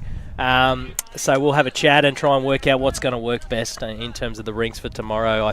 I think where possible, if that's the grand final of the Ali Shield, we've got to try and show that one. Absolutely. I think that does make sense, and it sort of is looking that way at the minute. I think New South Wales, I think, going reasonably well. Yeah, they're green. up comfortably against SA at the moment. And WA making a little bit of a run. It's still 17 the difference though, rather than the 20 that it was, with 24 to play. So it's still a fair way back, 17, but it's been done. So the number of views on the live stream? Yeah, been really good, as we saw. Just saw Wendy Wilson with a lovely shot. Been up around the 1,000 mark for most of it on the YouTube. Unfortunately, as viewers will know, the Facebook did go down. I have had some issues with Facebook not liking our streams today. Yeah, hopefully tomorrow we'll have all that up and running for the viewers at home. But yeah, obviously if you're in the area as well, there's still plenty of action. If you come down tomorrow morning, watch. We have 4 greens of action going on, but plenty to play for to decide this year's winners in the men's and women's event. 100%. As we say, that women's field looks like it'll be still very even. The winner of this game will definitely still be around the mark. Victoria, they've currently got a lead on the NT. They should still be around the mark. And the ACT will be around the mark if they can hold on. They're 11 shots in front. That would take them to 4 and 2, which would put them in at least a position to challenge for a silver medal, if not the gold. It's Donna a little bit high. It's not going to swoop in, but and through 2 metres. New South Wales as well, with a big lead actually over South Australia, which would take them to 4 and 2. Yeah, they're not out of it. They've lost 2 New South Wales women, but knowing they've got to play Queensland last game tomorrow, so still plenty to play for. It can be something that goes in your favour as well, though. If Queensland end up being the favourite, at least you get to play them and potentially make them lose for you. So yeah, rather than relying on someone else to beat them. That's it. Yeah, destiny's in your own hands, and anything can happen. Sort of a similar thing coming into today, I think, for the Western Australian women. They had lost their last game and they went from 1st to 4th, but the advantage was they played the 3 teams in front of them. So if they had won them all, which obviously they lost this morning, that would have made sure that they would have won. Yes, no. So another good shot there by Kira. Yeah, she's playing very well. Yeah, no, you're right. I actually said that to Wendy from Sorrento here, who's done a mountain of work for the club behind the scenes. We were talking about the results this morning. I said actually it's in WA women's hands. Like if they win the remainder of their games, they win it. So, but they're still in it. And obviously we've got the conclusion of this game here, and there it's going to go right down to the wire. So Donna looking to draw the shot down the backhand. Weight's pretty good. Just going to fade under. Just on that turning side. So.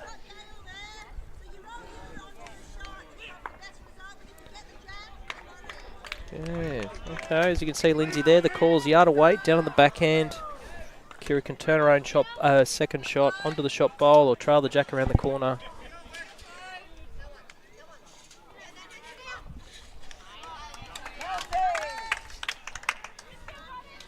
Has she got the weight? Can she at least hold to the inside? It's a good look.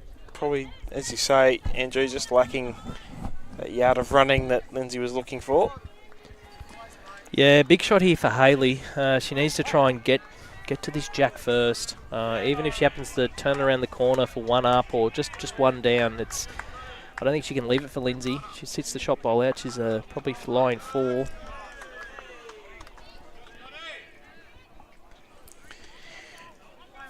Tourism WA, we thank for their support bringing the event here.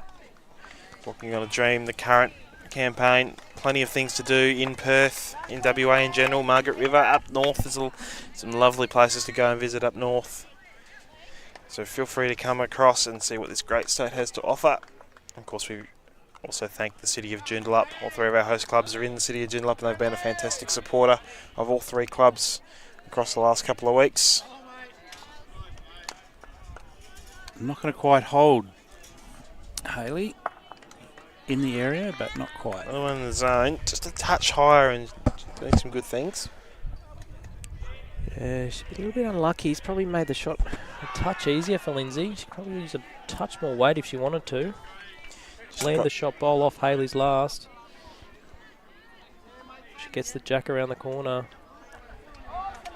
Close. Oh, just didn't quite get down. Just a quick update across the other 2 rinks. So Western Australia have just taken the lead by a shot.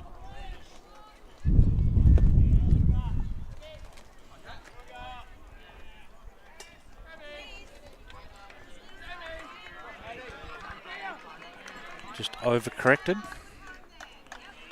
Just a touch. We can get inside one of the greens, it'd be the next best thing, but trying to back down towards Linda's. So called with a metre over.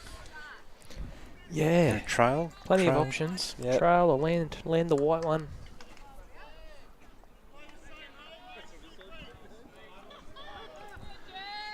There's lots of interest in this. Split on the jack and Very the close. bowls is as good as anything as well. It's getting down. Is it getting down? Oh, Wow. it's a whisker.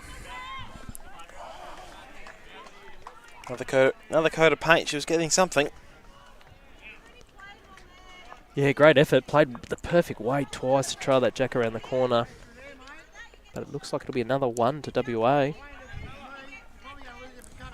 So presentations tomorrow, Andrew. So you've got Albert Jacobs, MLA, in amongst the presentations. Who else do we have the pleasure of seeing? Oh, you put me on the spot here, Doug. I knew you had time to do it. So It is Western Australia. One to Western Australia, by the way.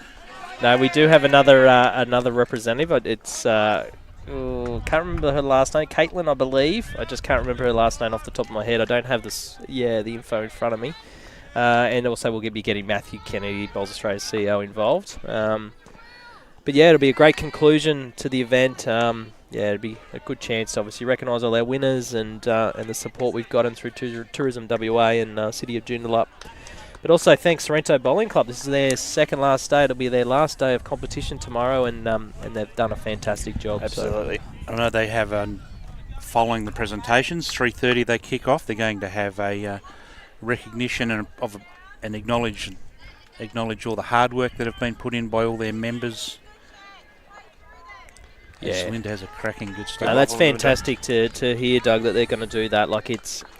Like events don't exist without your volunteers, and especially over in the West, we know the driving force behind your clubs are your volunteers and your members. So it's very important to recognise their contribution, and and it's a great way to keep bringing them back. Make sure they're you appreciate their assistance, and it's great work, Sorrento. Good shot from Gal Compton. I think it's important to recognise that it's not just the last 2 weeks, or even maybe the 2 weeks before that in preparation for these 2 weeks. It's they've been fantastic in they hosted the Test series for WA against Victoria, who wanted to come down and see how the greens were, and they've hosted WA in the selection process quite a lot over the winter, making greens available when they perhaps wouldn't normally be, so that we could play and trial on them and practice on them after the team was picked. I mean, the green behind us that ACT and Tassie are playing on, we were playing on that in July. Yeah, okay. So that's been in for quite a while, and is just running a treat. They've put a mountain of work in to make sure that would be ready for us, and they've done extremely well.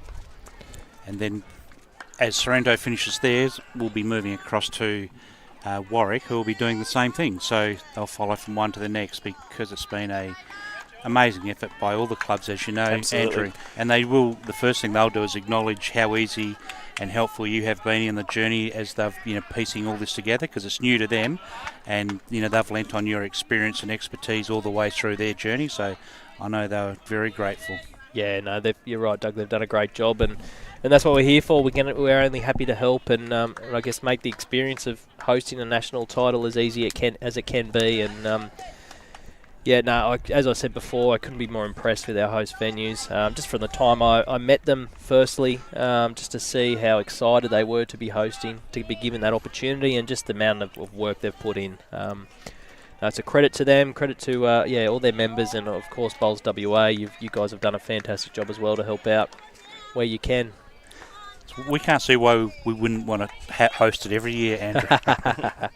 Well, you're going to put up weather like this. Maybe we can, Doug. Oh, if we can get Gina Reinhardt or a Twiggy Forrest on board and some generous benefactor to give us a hand. Speaking of amazing efforts, Queensland currently holding 3, courtesy of a great set. Gail Compton to set it up, and Wendy Wilson ending another, just past the head as well. Well and truly under Queensland's control of this head thus far, though. Kaitlin Tyrrell. What a shot. Trying very hard. Well played. She's had a cracker of a game. She's played well. Good second.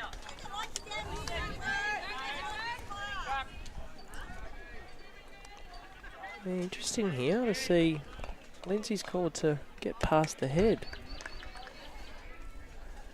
A little bit of security early on in the end. Yeah, maybe trying to give herself a licence to try and trail a jack on the forehand at some point as well. Be able to play that shot without fear of it going wrong. Yeah, that's right.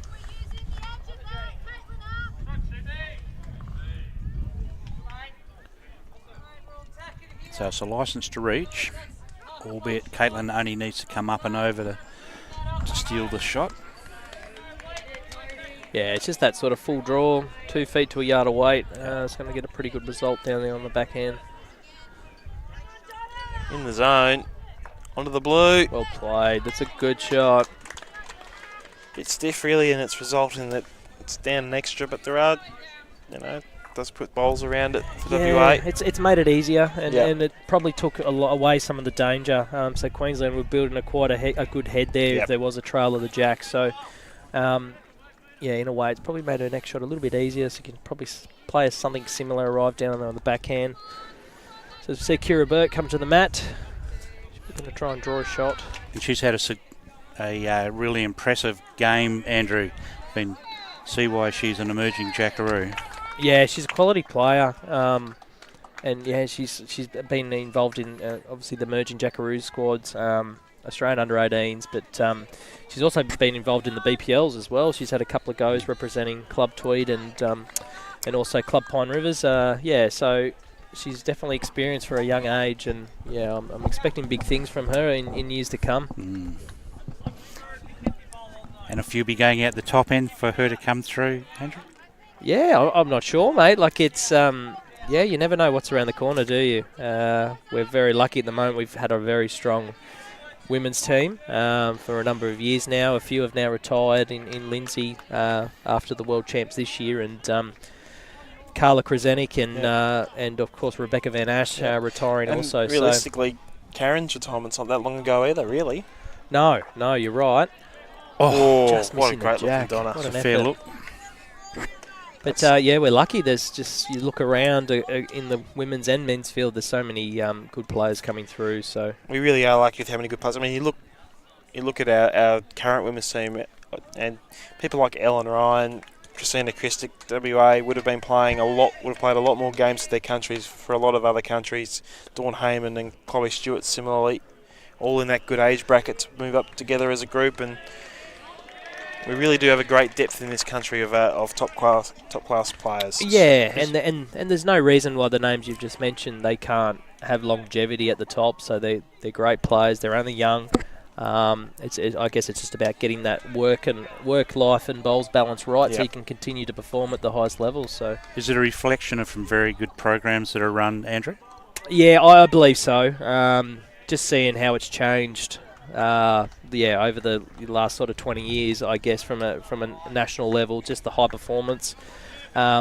it really is like Gary Willis and his staff, Karen Murphy, all the Pathways coaches, Ellen Faulkner, they do a fantastic job. And it's that mindset of the players first, trying to make sure they can help out the players so they can perform the best as they can. So there's just so many support networks they offer the players these days. And yeah, and it's just paying dividends. You look at our performances over the last few major competitions over the 5 years, and they've been top shelf. So if we wait for Hailey to come, but people first, player second. Has that shone through? What's your spin on that? Yeah, I think so. Yeah, definitely. Obviously, you still got to perform, but if you're there and you're helping, because it's hard, Doug. Like I remember Kelsey's gone away at times for 20, 26, 27 days. They've been away on tour, so it's not easy. You're away from your family, you're away from your job. So it's trying to just ensure the players are everything's I guess balanced to be able to perform at their best. We see Lynsey Clarke, bit of the jack, fair just effort. sneaking past. Still 2 to Queensland. Yeah. Did shift it a tiny bit, and it's not much, but it's probably made it even that little bit harder to get down to it on the backhand. Big shot here in the context of the game for Hailey. Gets the jack through into the ditch, or turns her bowl through the shot bowls. Chloe Stewart just picked up a 3 for Queensland. Hailey in the area, see what she gets. Ooh, Lucky. It's a great look.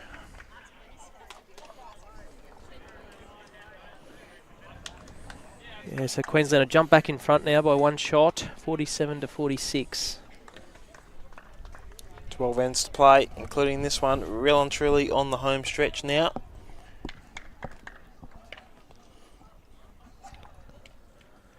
Yeah, so nothing but a dead draw here for Lynsey.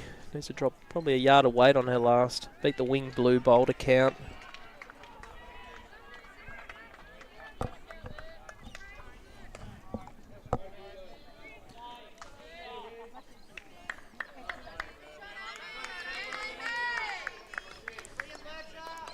A very dead draw in the end.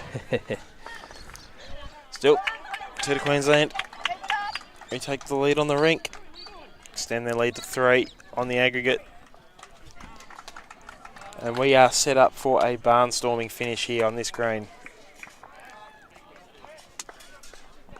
WA, of course, losing the aggregate by 1 shot this morning, Cam. So Yep.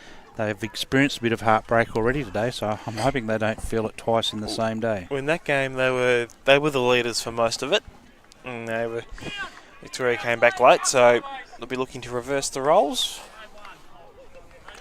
Looking over to the other green while we get set up here. ACT continue to build nicely. The women out to 16 shot lead. So they're persisting. Men 26 shots. Yeah, the ACT boys are on fire next door.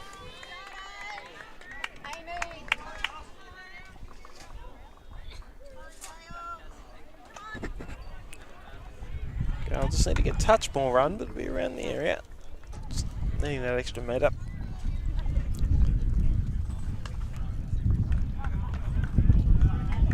Just looking over. New South Wales looking well in command, certainly in the men. Women Has Linda Warburton comes round, piece of the jack, Yeah, sticks with it reasonably well. Playing well. Yeah, Side she's hopper. had a good day.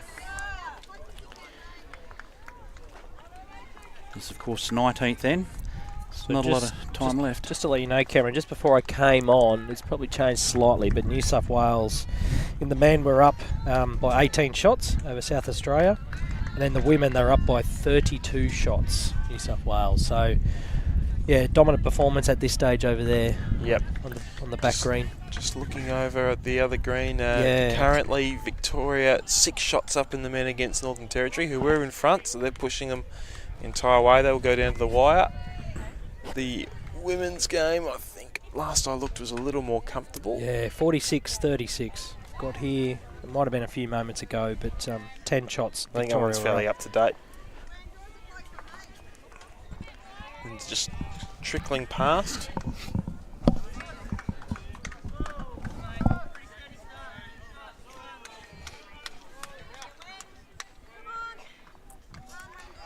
Wendy just needing a little bit of run up to the jack. She's going to be close. Yeah, great shot, Wendy. Well played.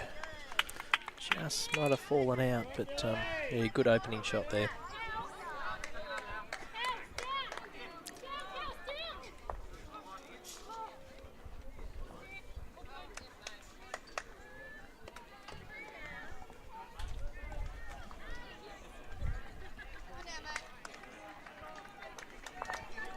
So next door on the Lisa Featherby's ring, they just picked up one. Looks that way. So it helps. 2 shots in it. Queensland steadying in the men's event, back out to 18. 9 to play, so they were needing 2 in end. Once you get to 2 in end, it's especially over an extended period of time, it's getting tough. 2 in end over maybe 1 end is pretty gettable, but over 9 ends. Yeah, very tough. I think from there, it's they're a quality outfit, Queensland, and can't imagine they'll let that lead slip. Reigning champions, of course, as Kaitlin Tyrrell, front toucher. Oh, well played. Just been solid all through, hasn't she? Yep. These, and all 8 of them It's been a great game. pretty good quality game. Been treated over the last couple of days. It's only the time I've been here watching this rink to get some really good games.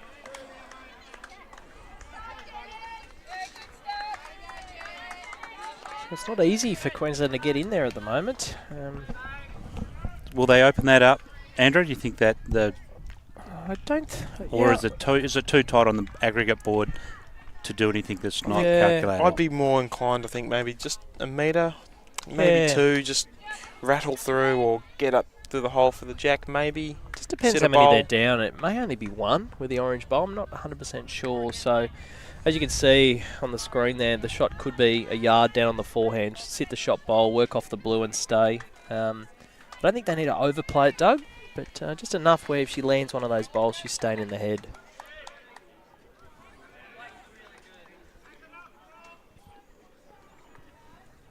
She's playing pretty firm.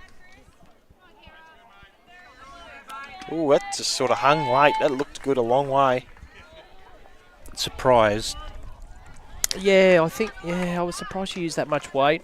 I think she had a few options to wriggle up onto the jack there down on the forehand and trail it to Wendy's, but which is a call by Hailey. Yeah, like they could really consolidate their head now and try and lift the blue bowl and cover up that jack, sneak past and count. Well, they own the back.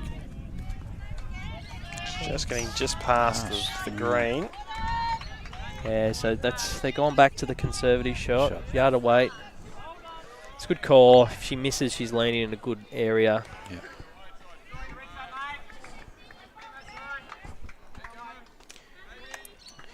So that green bowl of Wendy's is Queensland's most backward at the moment, so big jack movement wasn't great.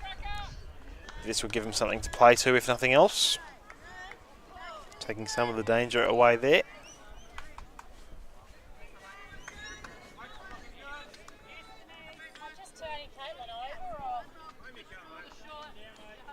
He's just going to call. One roll's the call, just a draw really.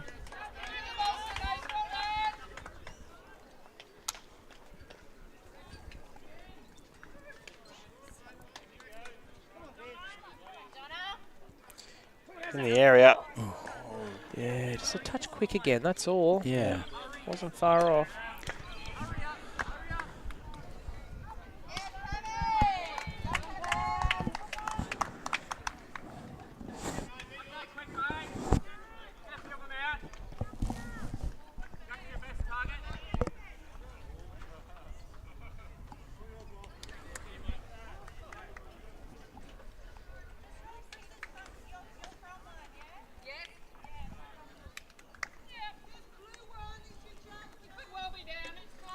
Lindsay going quicker, close to the blue. Got the blue right through and she'll stay up at the back of the rink. It's not a bad result. 3 seconds. Big shot here for Hailey. Draw the shot. Beats Wendy's back ones. Great result.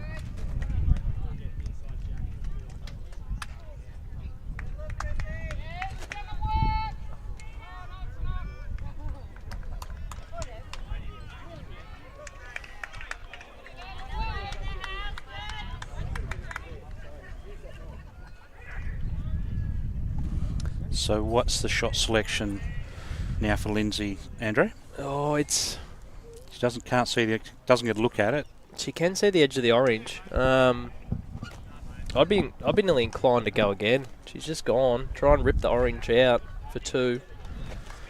She whacks through the front bowl. It's probably going to kill. At this, do they see what can go wrong or only what can go right? Yeah, no, you've got to try and play the percentages and look what could potentially happen, especially when the masterboard's this close. And at the end of the day, 1 down's not going to do any damage. Yeah. What you would have been worried about is somehow the jack got down sort of 2 metres down the line there. They really don't have any bowls, so... She's very close to this. What a shot here. Great shot, Lynsey Clarke. Wide drive and you can do that. What a shot. It's a beautiful flat draw. It's a heartbreaker. Sure is. Chance though, Hailey. One bowl left to see if she can respond.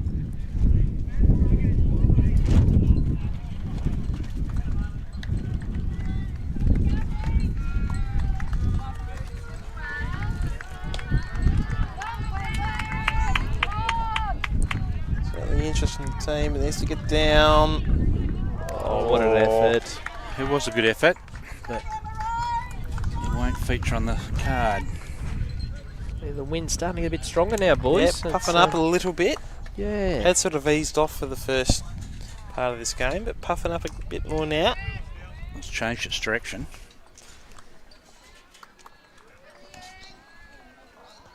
So when's the pennant season kick off here, guys? 2 weeks. 2 weeks. As we're talking to Karen, probably a bit bigger crowd today due to pennant practice yesterday, because we very much are a pennant state. 18 weeks of it in the metro area.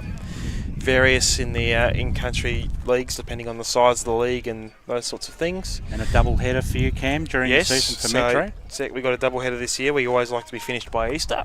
So in order to do that, and with the late start as well, due to things like this, we are having to have a double header in rounds 2 and 3, which coincidentally, from New South Wales, Ben Twist will be over playing for Vic Park.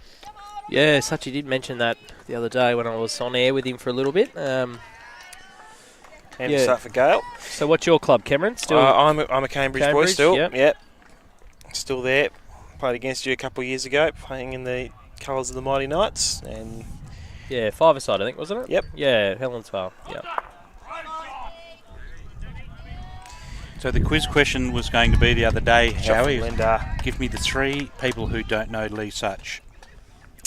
No one's been able to come up with them yet. Yeah, no, they all know him. Yeah, it's probably Even if you don't know him, you've heard the legend. Might have been a reason why he fled New South Wales and came over here.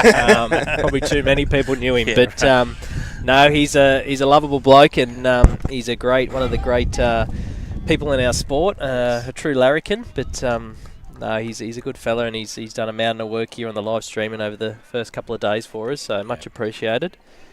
And a good bowler in his own right, definitely. Very good. Another pretty good set from Linda. Fair set, Linda. She on and behind, as per the manual.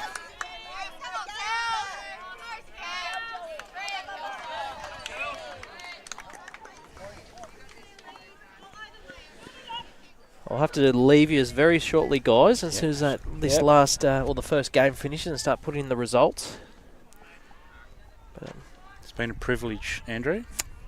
No, my pleasure. It's, once again, thanks for all your efforts you've done today and all the other days of streaming. But it's, great to get out of the office and commentate with you. It's I always enjoy doing a bit of commentary. The boys don't let me do it very often. If Aidan Davis is watching at home. Which I'm sure he is, if he's not. I know Clive walked past and was trying to pour water over all the electrical stuff so we'd burn out and not take any glory away from him. Clive does love his commentary. But he does love playing in the Alice Shield a little bit more. So, yes. It's a pleasure to work with Clive for many years at Bowls Australia, and he did a fantastic job, and no doubt he's settled in well at Bowls WA, and wish him all the best in his new career. Yeah, it was a great coup for us to pick him up. Just looking across, and I think, there is one rink over there for the New South Wales to South Australia men that reads 17-18 in favour of South Australia. That is the first rink New South Wales have dropped for the entire tournament, as Wendy draws a very good second shot. And as Lisa Featherby's rink picks up one more. And what does that mean to the big board? Tell you in a second. Can't quite see. Bit of traffic walking down there at the moment. 4-shot lead at this stage to Queensland. So for that, Chloe Stewart's rink coming back at Christina Christic a little bit.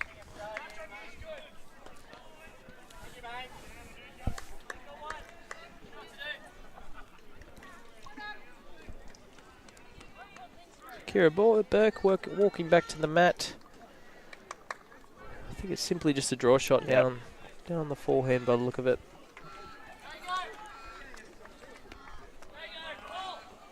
Yep, Wendy's second shot. A little lonely. Can draw the shot cold anyway. Very close. What a shot. Played a good shot. Little touch. Brilliant. And hides behind the orange as well. it's the timing of it all. As we get into the last final few ends of this game, it was just impeccable timing. Trail it away from a very good shot by Linda Warburton. Talk about timing as well. That's a big thing about playing back end at any level, really. Really, your front two are volume players. The fact of the matter is, if you're playing three or skip, you're not going to be able to play these wonderful bowls all the time.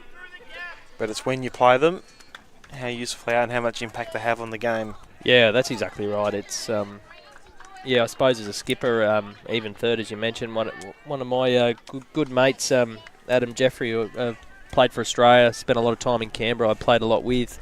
He always used to say you've only got to probably play 5 or 6 big bowls in a match, in a game of fours, and it's probably enough to win your favour. So it's taking those opportunities when they arise. If it's a chance to take a bowl out for a score or minimise the damage, then yeah. But as you mentioned, you don't always have the best head to play to. It's how you can get out of those ends with not much damage and move on to the next one. Donna in the chances. Nice well shot. played. So a very good bowl followed by a very good reply from Donna Blackwell. Yeah, so it looks like still one to Queensland with Wendy's. So. Nice little touch around the corner here, Howie. Yeah, that'd be big. It'd be big. It'd really make it difficult for WA. And that's the call. This is what you said, the big bowls. I know she played one first time, but this would be massive if she could tuck this jack around the corner. Beautiful delivery.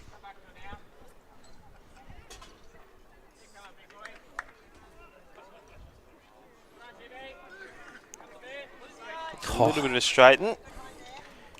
Another one in that zone though.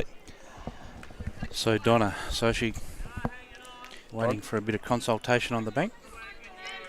Yeah, if she's going to miss, she needs to miss pass as Hailey's calling.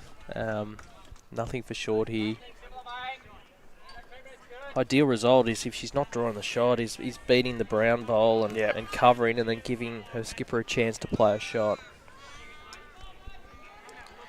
Yeah, if she can fall on the inside side of the brown, doing good things. Might nearly chunk that into the right spot. That helps. Almost. That does help. It's a pretty good result, actually. Now the pressure's back on Lynsey to get another ball on the head here.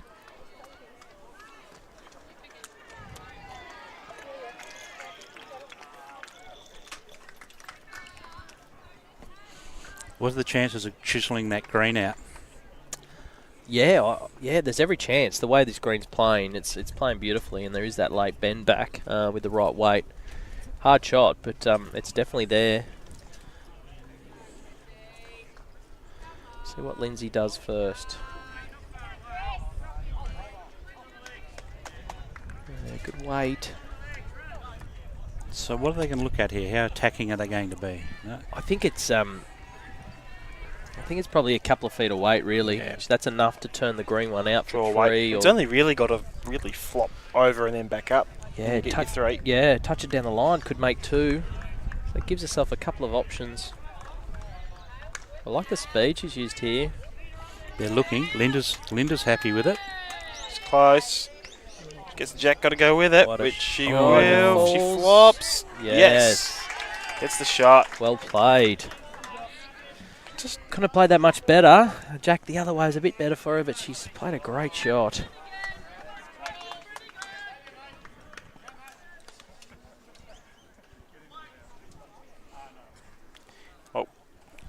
So from the screen, who's got shot blocked from where I stand? Well, from that angle the viewers are seeing now, it's always deceiving. It does look like Hailey's last bowl, but... Yeah, they're looking at this nice shot up through the forehand funnel by the looks. Yeah, you could, jack down the line, sit the bowl there clean. Oh, no, they're looking at backhand. Okay. Kids. I'm with you, Cam. I don't mind the forehand shot. Suppose backhand still can get to the bowl. Can get to it off the orange as well. All through the green. Okay, no, seeing the ball in the hand, it is the ball in the hand. It does look like the forehand shot. Stewart next door's just played a bomb.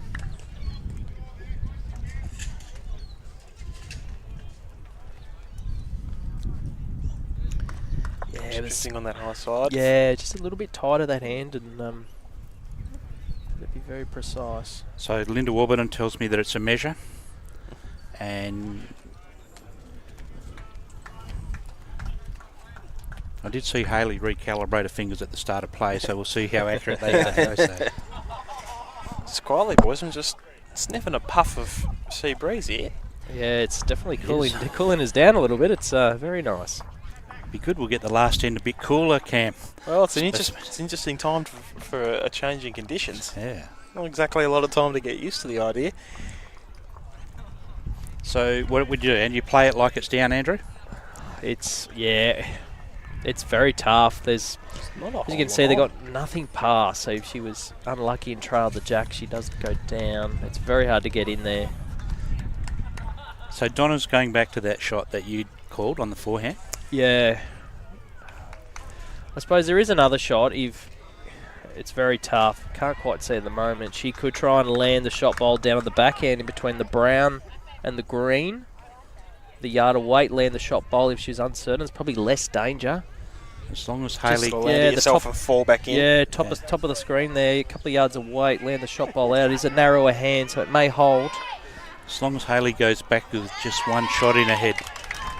And they're looking about that, across the other rinks. I think Jenny Parker on the rink next door may be holding shot. For Western Australia. Christina Christic just playing a good bowl on the far rink as well. Yeah, it's one of those things. If you're not sure, you've got to play it.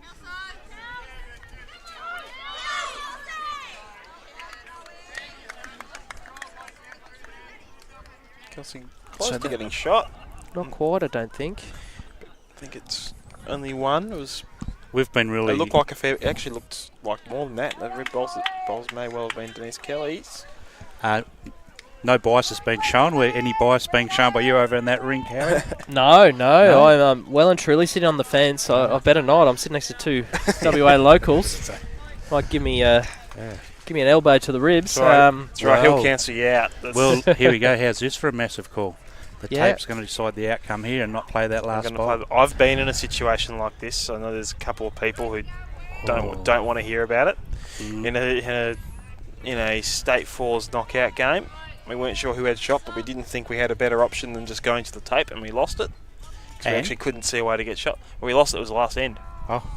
Going in level, we could not find a way to reliably get shot, so we thought, well, we'll take the measure, and lost it.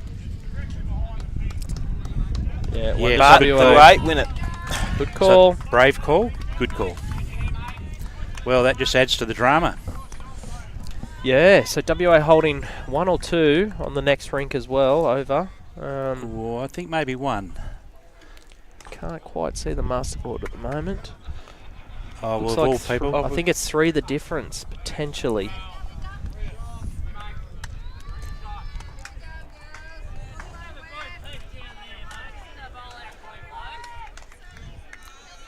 Paul's new nickname may be Pothole because he always seems to be in the road.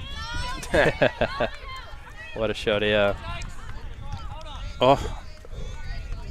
Wow. See, Cottrell's almost next door, drawn the Well, shot. they're They're clapping. unsure. And we got the one. No, she's drawn second. West Australia has the one, I should say. Yeah. But every bowl, every end. So, playing their last end. It'll be 3 the diff. Queensland 53, WA 50 by the look of it. Adds up according to the scoreboards. I'm not sure if what Christina Christick's rink just scored has been added, but it could have been. I think it was 1 to Okay. Queensland, and they were on 15, now 16. So I think it is up to date. As Lisa Smith draws a shot on that rink on that. So 3 and 4, all delicately poised.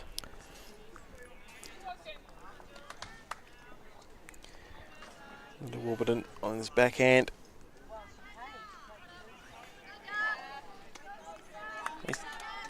Has to hang around a touch, which it will. She does. Finishes off what's been a great game for Linda She has Warburton. played well. You're assuming there's not going to be a dead end, Doug. Absolutely. She's been very, very solid since I've been sitting here, and I've only been here for probably 4 or 5 ends. And She started off hot as well. this is very close. Gail Crompton, what a shot. What a shot. Great shot, that is. And we've What a just great seen, fly. it's just been the story of the game where a great shot's just been followed by another one. Just looking next door, it looks like ACT are finishing the job off well in both the men's and women's competition. Yeah, that's it's big for the the men will move to 3 wins and the this- women will look move at to this 4. one. Good shot here from Kaitlin. Tyrrell, a little bit Oh, around the back, corner. back for a couple. Wow. Anything you can do, I can do better. Brilliant. Story of the game. Hailey, skipper Hailey Packer, extremely happy with that one. Very lucky that father Russell Tyrrell's not here. He'd be taking full credit for that. I'm sure he's watching and What- taking full credit for it Yeah, somewhere. I've seen him floating around the last couple of days. Yeah, so have I. I don't know if float's maybe not the word I'd use with Russell. And hopefully he's home. Wendy's And- giving it a fair old go as well, just not quite getting down, but gets to a good home. Bowl after bowl after bowl on this rink at the minute to finish off. So he kind of should send our regards through to Russell. I'm sure he'll be watching this volume turned up. Or maybe he's turned the volume down, just watching the screen, hopefully. Keen follower of his daughter and family. Kaitlin just steering through to the back of the rink, getting the backest bowl. Very tidy. Good set to finish off the game from Kaitlin. Yeah, good twoing. Touch around the corner and a back bowl. Probably 2 of the quintessential seconds shots. Has she got the weight to hold?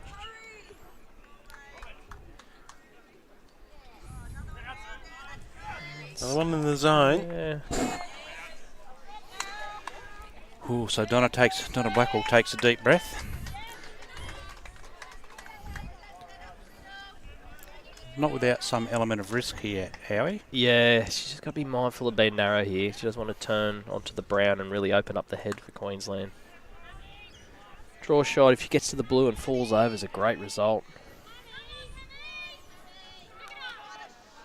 Played it pretty well. She has. So if that swoops from there, there were one very happy skipper. So he does get the late turn. Oh, what a great If it effort. flops in, yeah. Doesn't count, but it's a nice piece of position to Yes, own. it's not. And just another good close bowl in the head. Just going to see what the call will be here.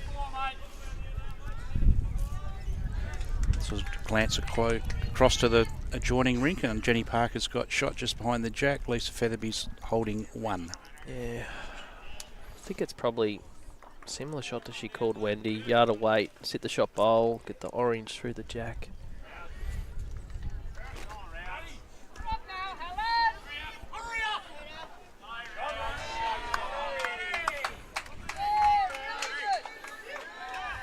Very close. Will it get down?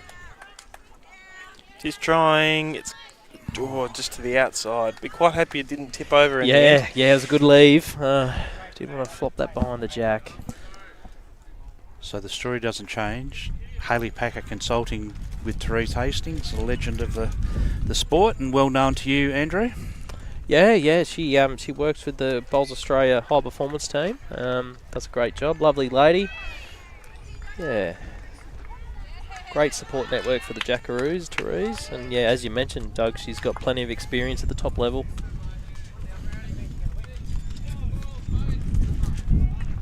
She swapped hands here.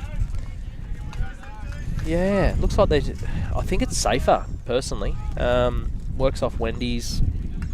Because she just didn't want to move that brown one at the front of the head there.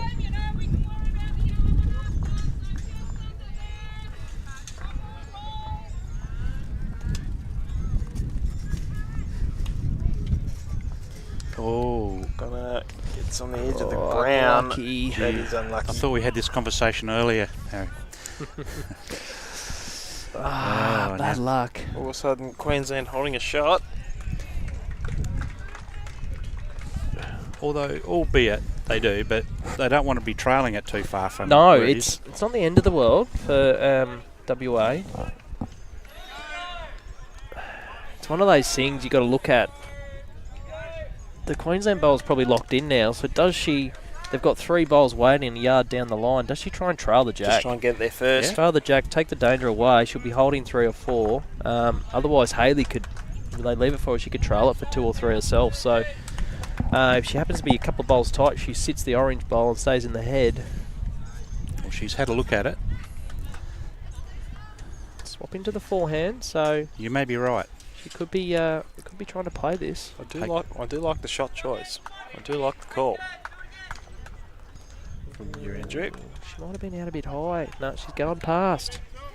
Okay, they're playing conservative. Conservative. They've looked at the masterboard. 3 shots in it.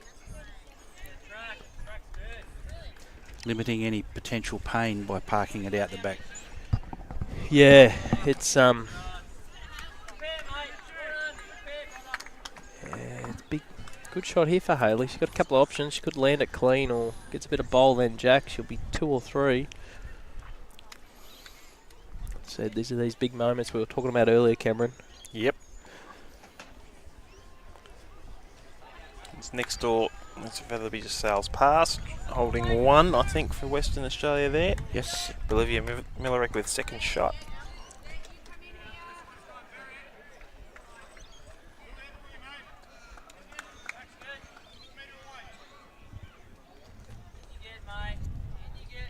Hailey playing at forehand.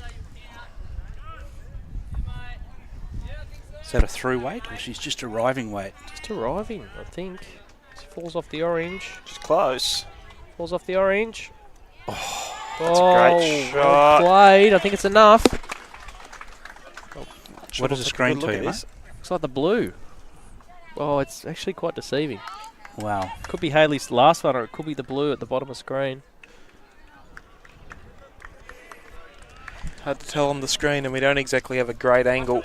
What she has done, Bud, is made it extremely difficult for Queensland here. Yeah. They've WA bowls all around the head. And they're all playing secret service. I'd love to know who's got shot. Can't get. She's probably looking at whether she can afford to play weight through the split there. Her bowl stays up. If she gets it right, will stay in the head. But if it goes sour, Yeah, you wouldn't. I don't think you'd want to get to the outside edge of Hailey's last. And that may have just changed her shot selection as Christina Kristick drops a 2 on 2 rinks over. They haven't spotted it yet, so it's interesting. This is where it's that game awareness. It's making sure what's happening on those neighbouring rinks, especially when you got a big shot like this to play. Like 1 down potentially is not the end of the world. They're up by 5. They're probably 1 or 2 down next door. Well, just Kaitlin Tyrrell's just had a look and spotted. Rink. Just the one.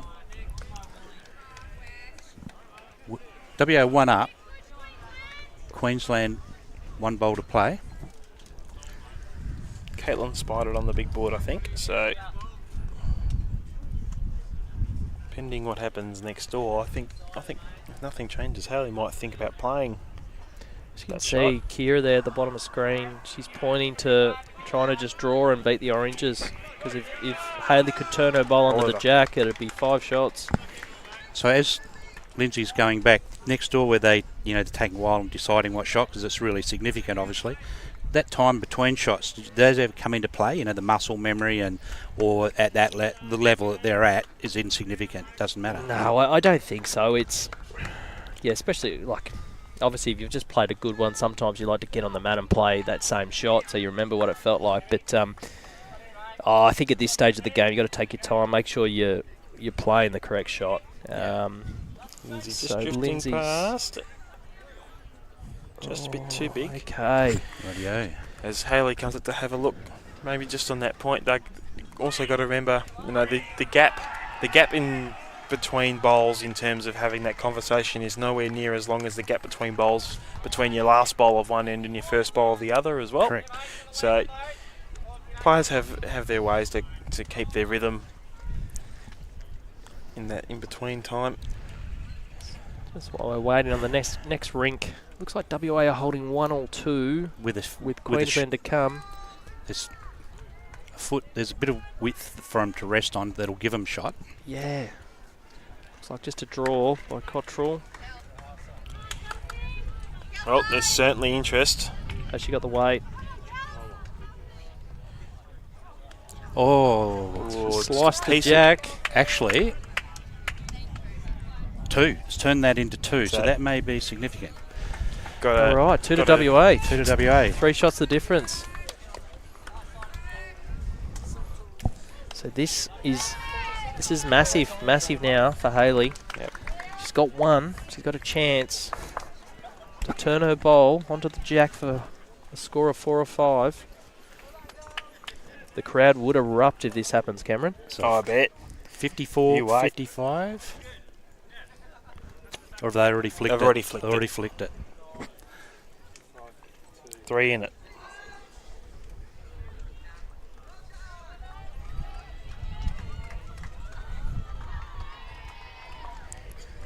So Hailey Packer with likely her last bowl of the match. She's not super keen. Cut early. A little bit tentative, I suppose, on that shot. She is holding. Didn't quite have the weight. This is a... Lynsey's just having a look and seeing what the go is. As we can see, Chloe Stewart's rink on their last end are holding 2. 2, and one of them being a side knockout. The other one just passed in the perfect receiver spot. Still the thirds to deliver, so...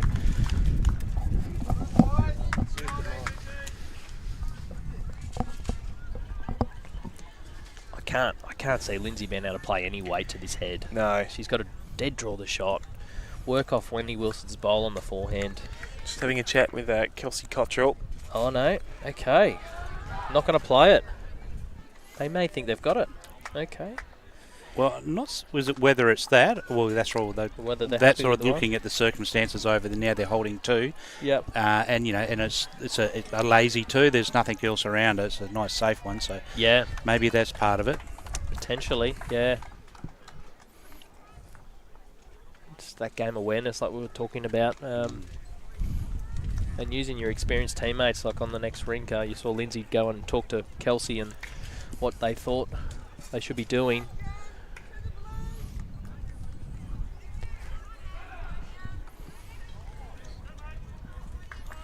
Whoa. Missed the indication. Yes, yeah. one to Queensland. It was 1 to Queensland. Okay, wow. It did not look like that. Oh, hang on. Oh, they're calling an umpire now. Oh, no, they've called the umpire. Called the umpire. Okay. Indication from Kaitlin was 1 down, but... So I'm not sure if Mitch is listening or not, but after this measure, I wonder if he could just flick his 45-degree cameras over to the next rink and we might be able to capture the last end I'm thinking the same thing. of the game. Oh, there we go. Well, still a couple to Queensland over there. Chris Watson. Yes, second shot. Gets second shot. And potential. Yeah, if that jack's hanging out the other side, it can trail it off. Well, this measure could be very big. There's potentially a big difference between trying to find 2 and 3. It's always a spot you can find 2.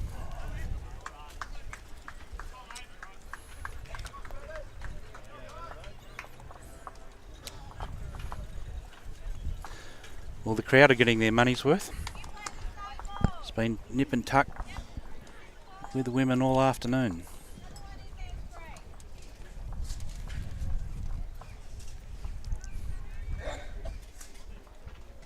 Polite. The very nervous hands of Stephen Beckwith from He's got Chin Chin. He's got the mini caliper. Wow. Ooh, that is tight. It's tight. Not only is it tight, it gives the trail for 3 now, comes up on as a one to potential Queensland. Turns out the Wow. So there, I think that means 3 up playing the last end. And Queensland holding 1 over Bowls WA. Well, WA should have 2 seconds. potentially little trail for 3 and then draw for 4 might be the best go at this stage.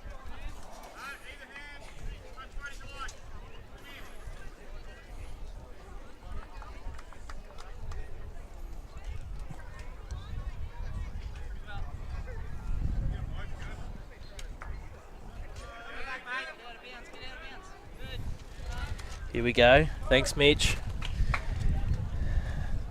Just trying to find the best angle.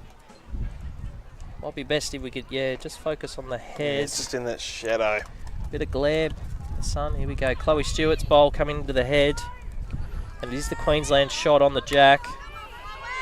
Oh, well played. That's a good That's shot. a good shot. Makes it harder. Yeah, well, it depends because of the angle, whether it's taken the visual, whether she gets a look at the jack from there.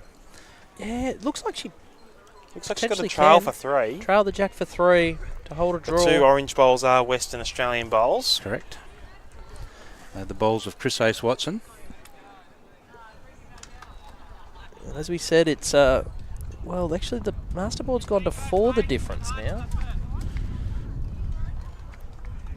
Without, Oh, forehand. so it looks like they need a 4 to draw.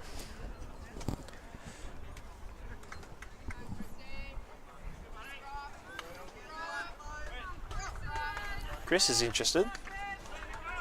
So getting down. Oh, what no an one in the effort. zone. Perfect weight for the shot. Missing maybe the bad news. The good news is it leaves in a position if there is 4. Does get a crack on that, it'll spit straight to him. Depending on what Chloe leaves her, Christina will have to make the decision. Is she wanting to play the trail for the draw or go for the kill to try and win it? For WA, a draw's probably not enough of a result, I wouldn't have thought. Yeah, no, I think you're right. They've got to win.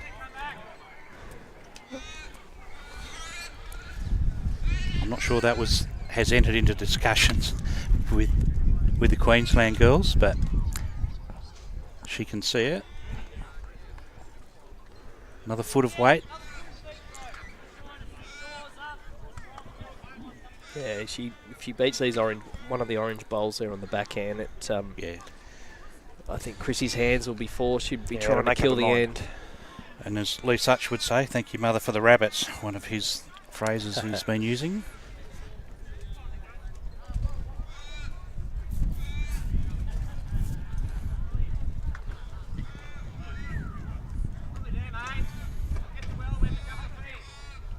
Seems to be a bit quick. Okay. Right, game on still.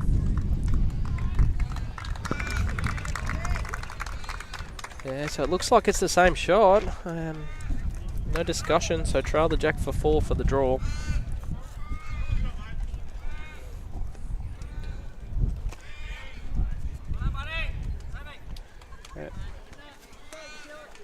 Got to be honest, I'm greedy. I might have been looking for the kill, but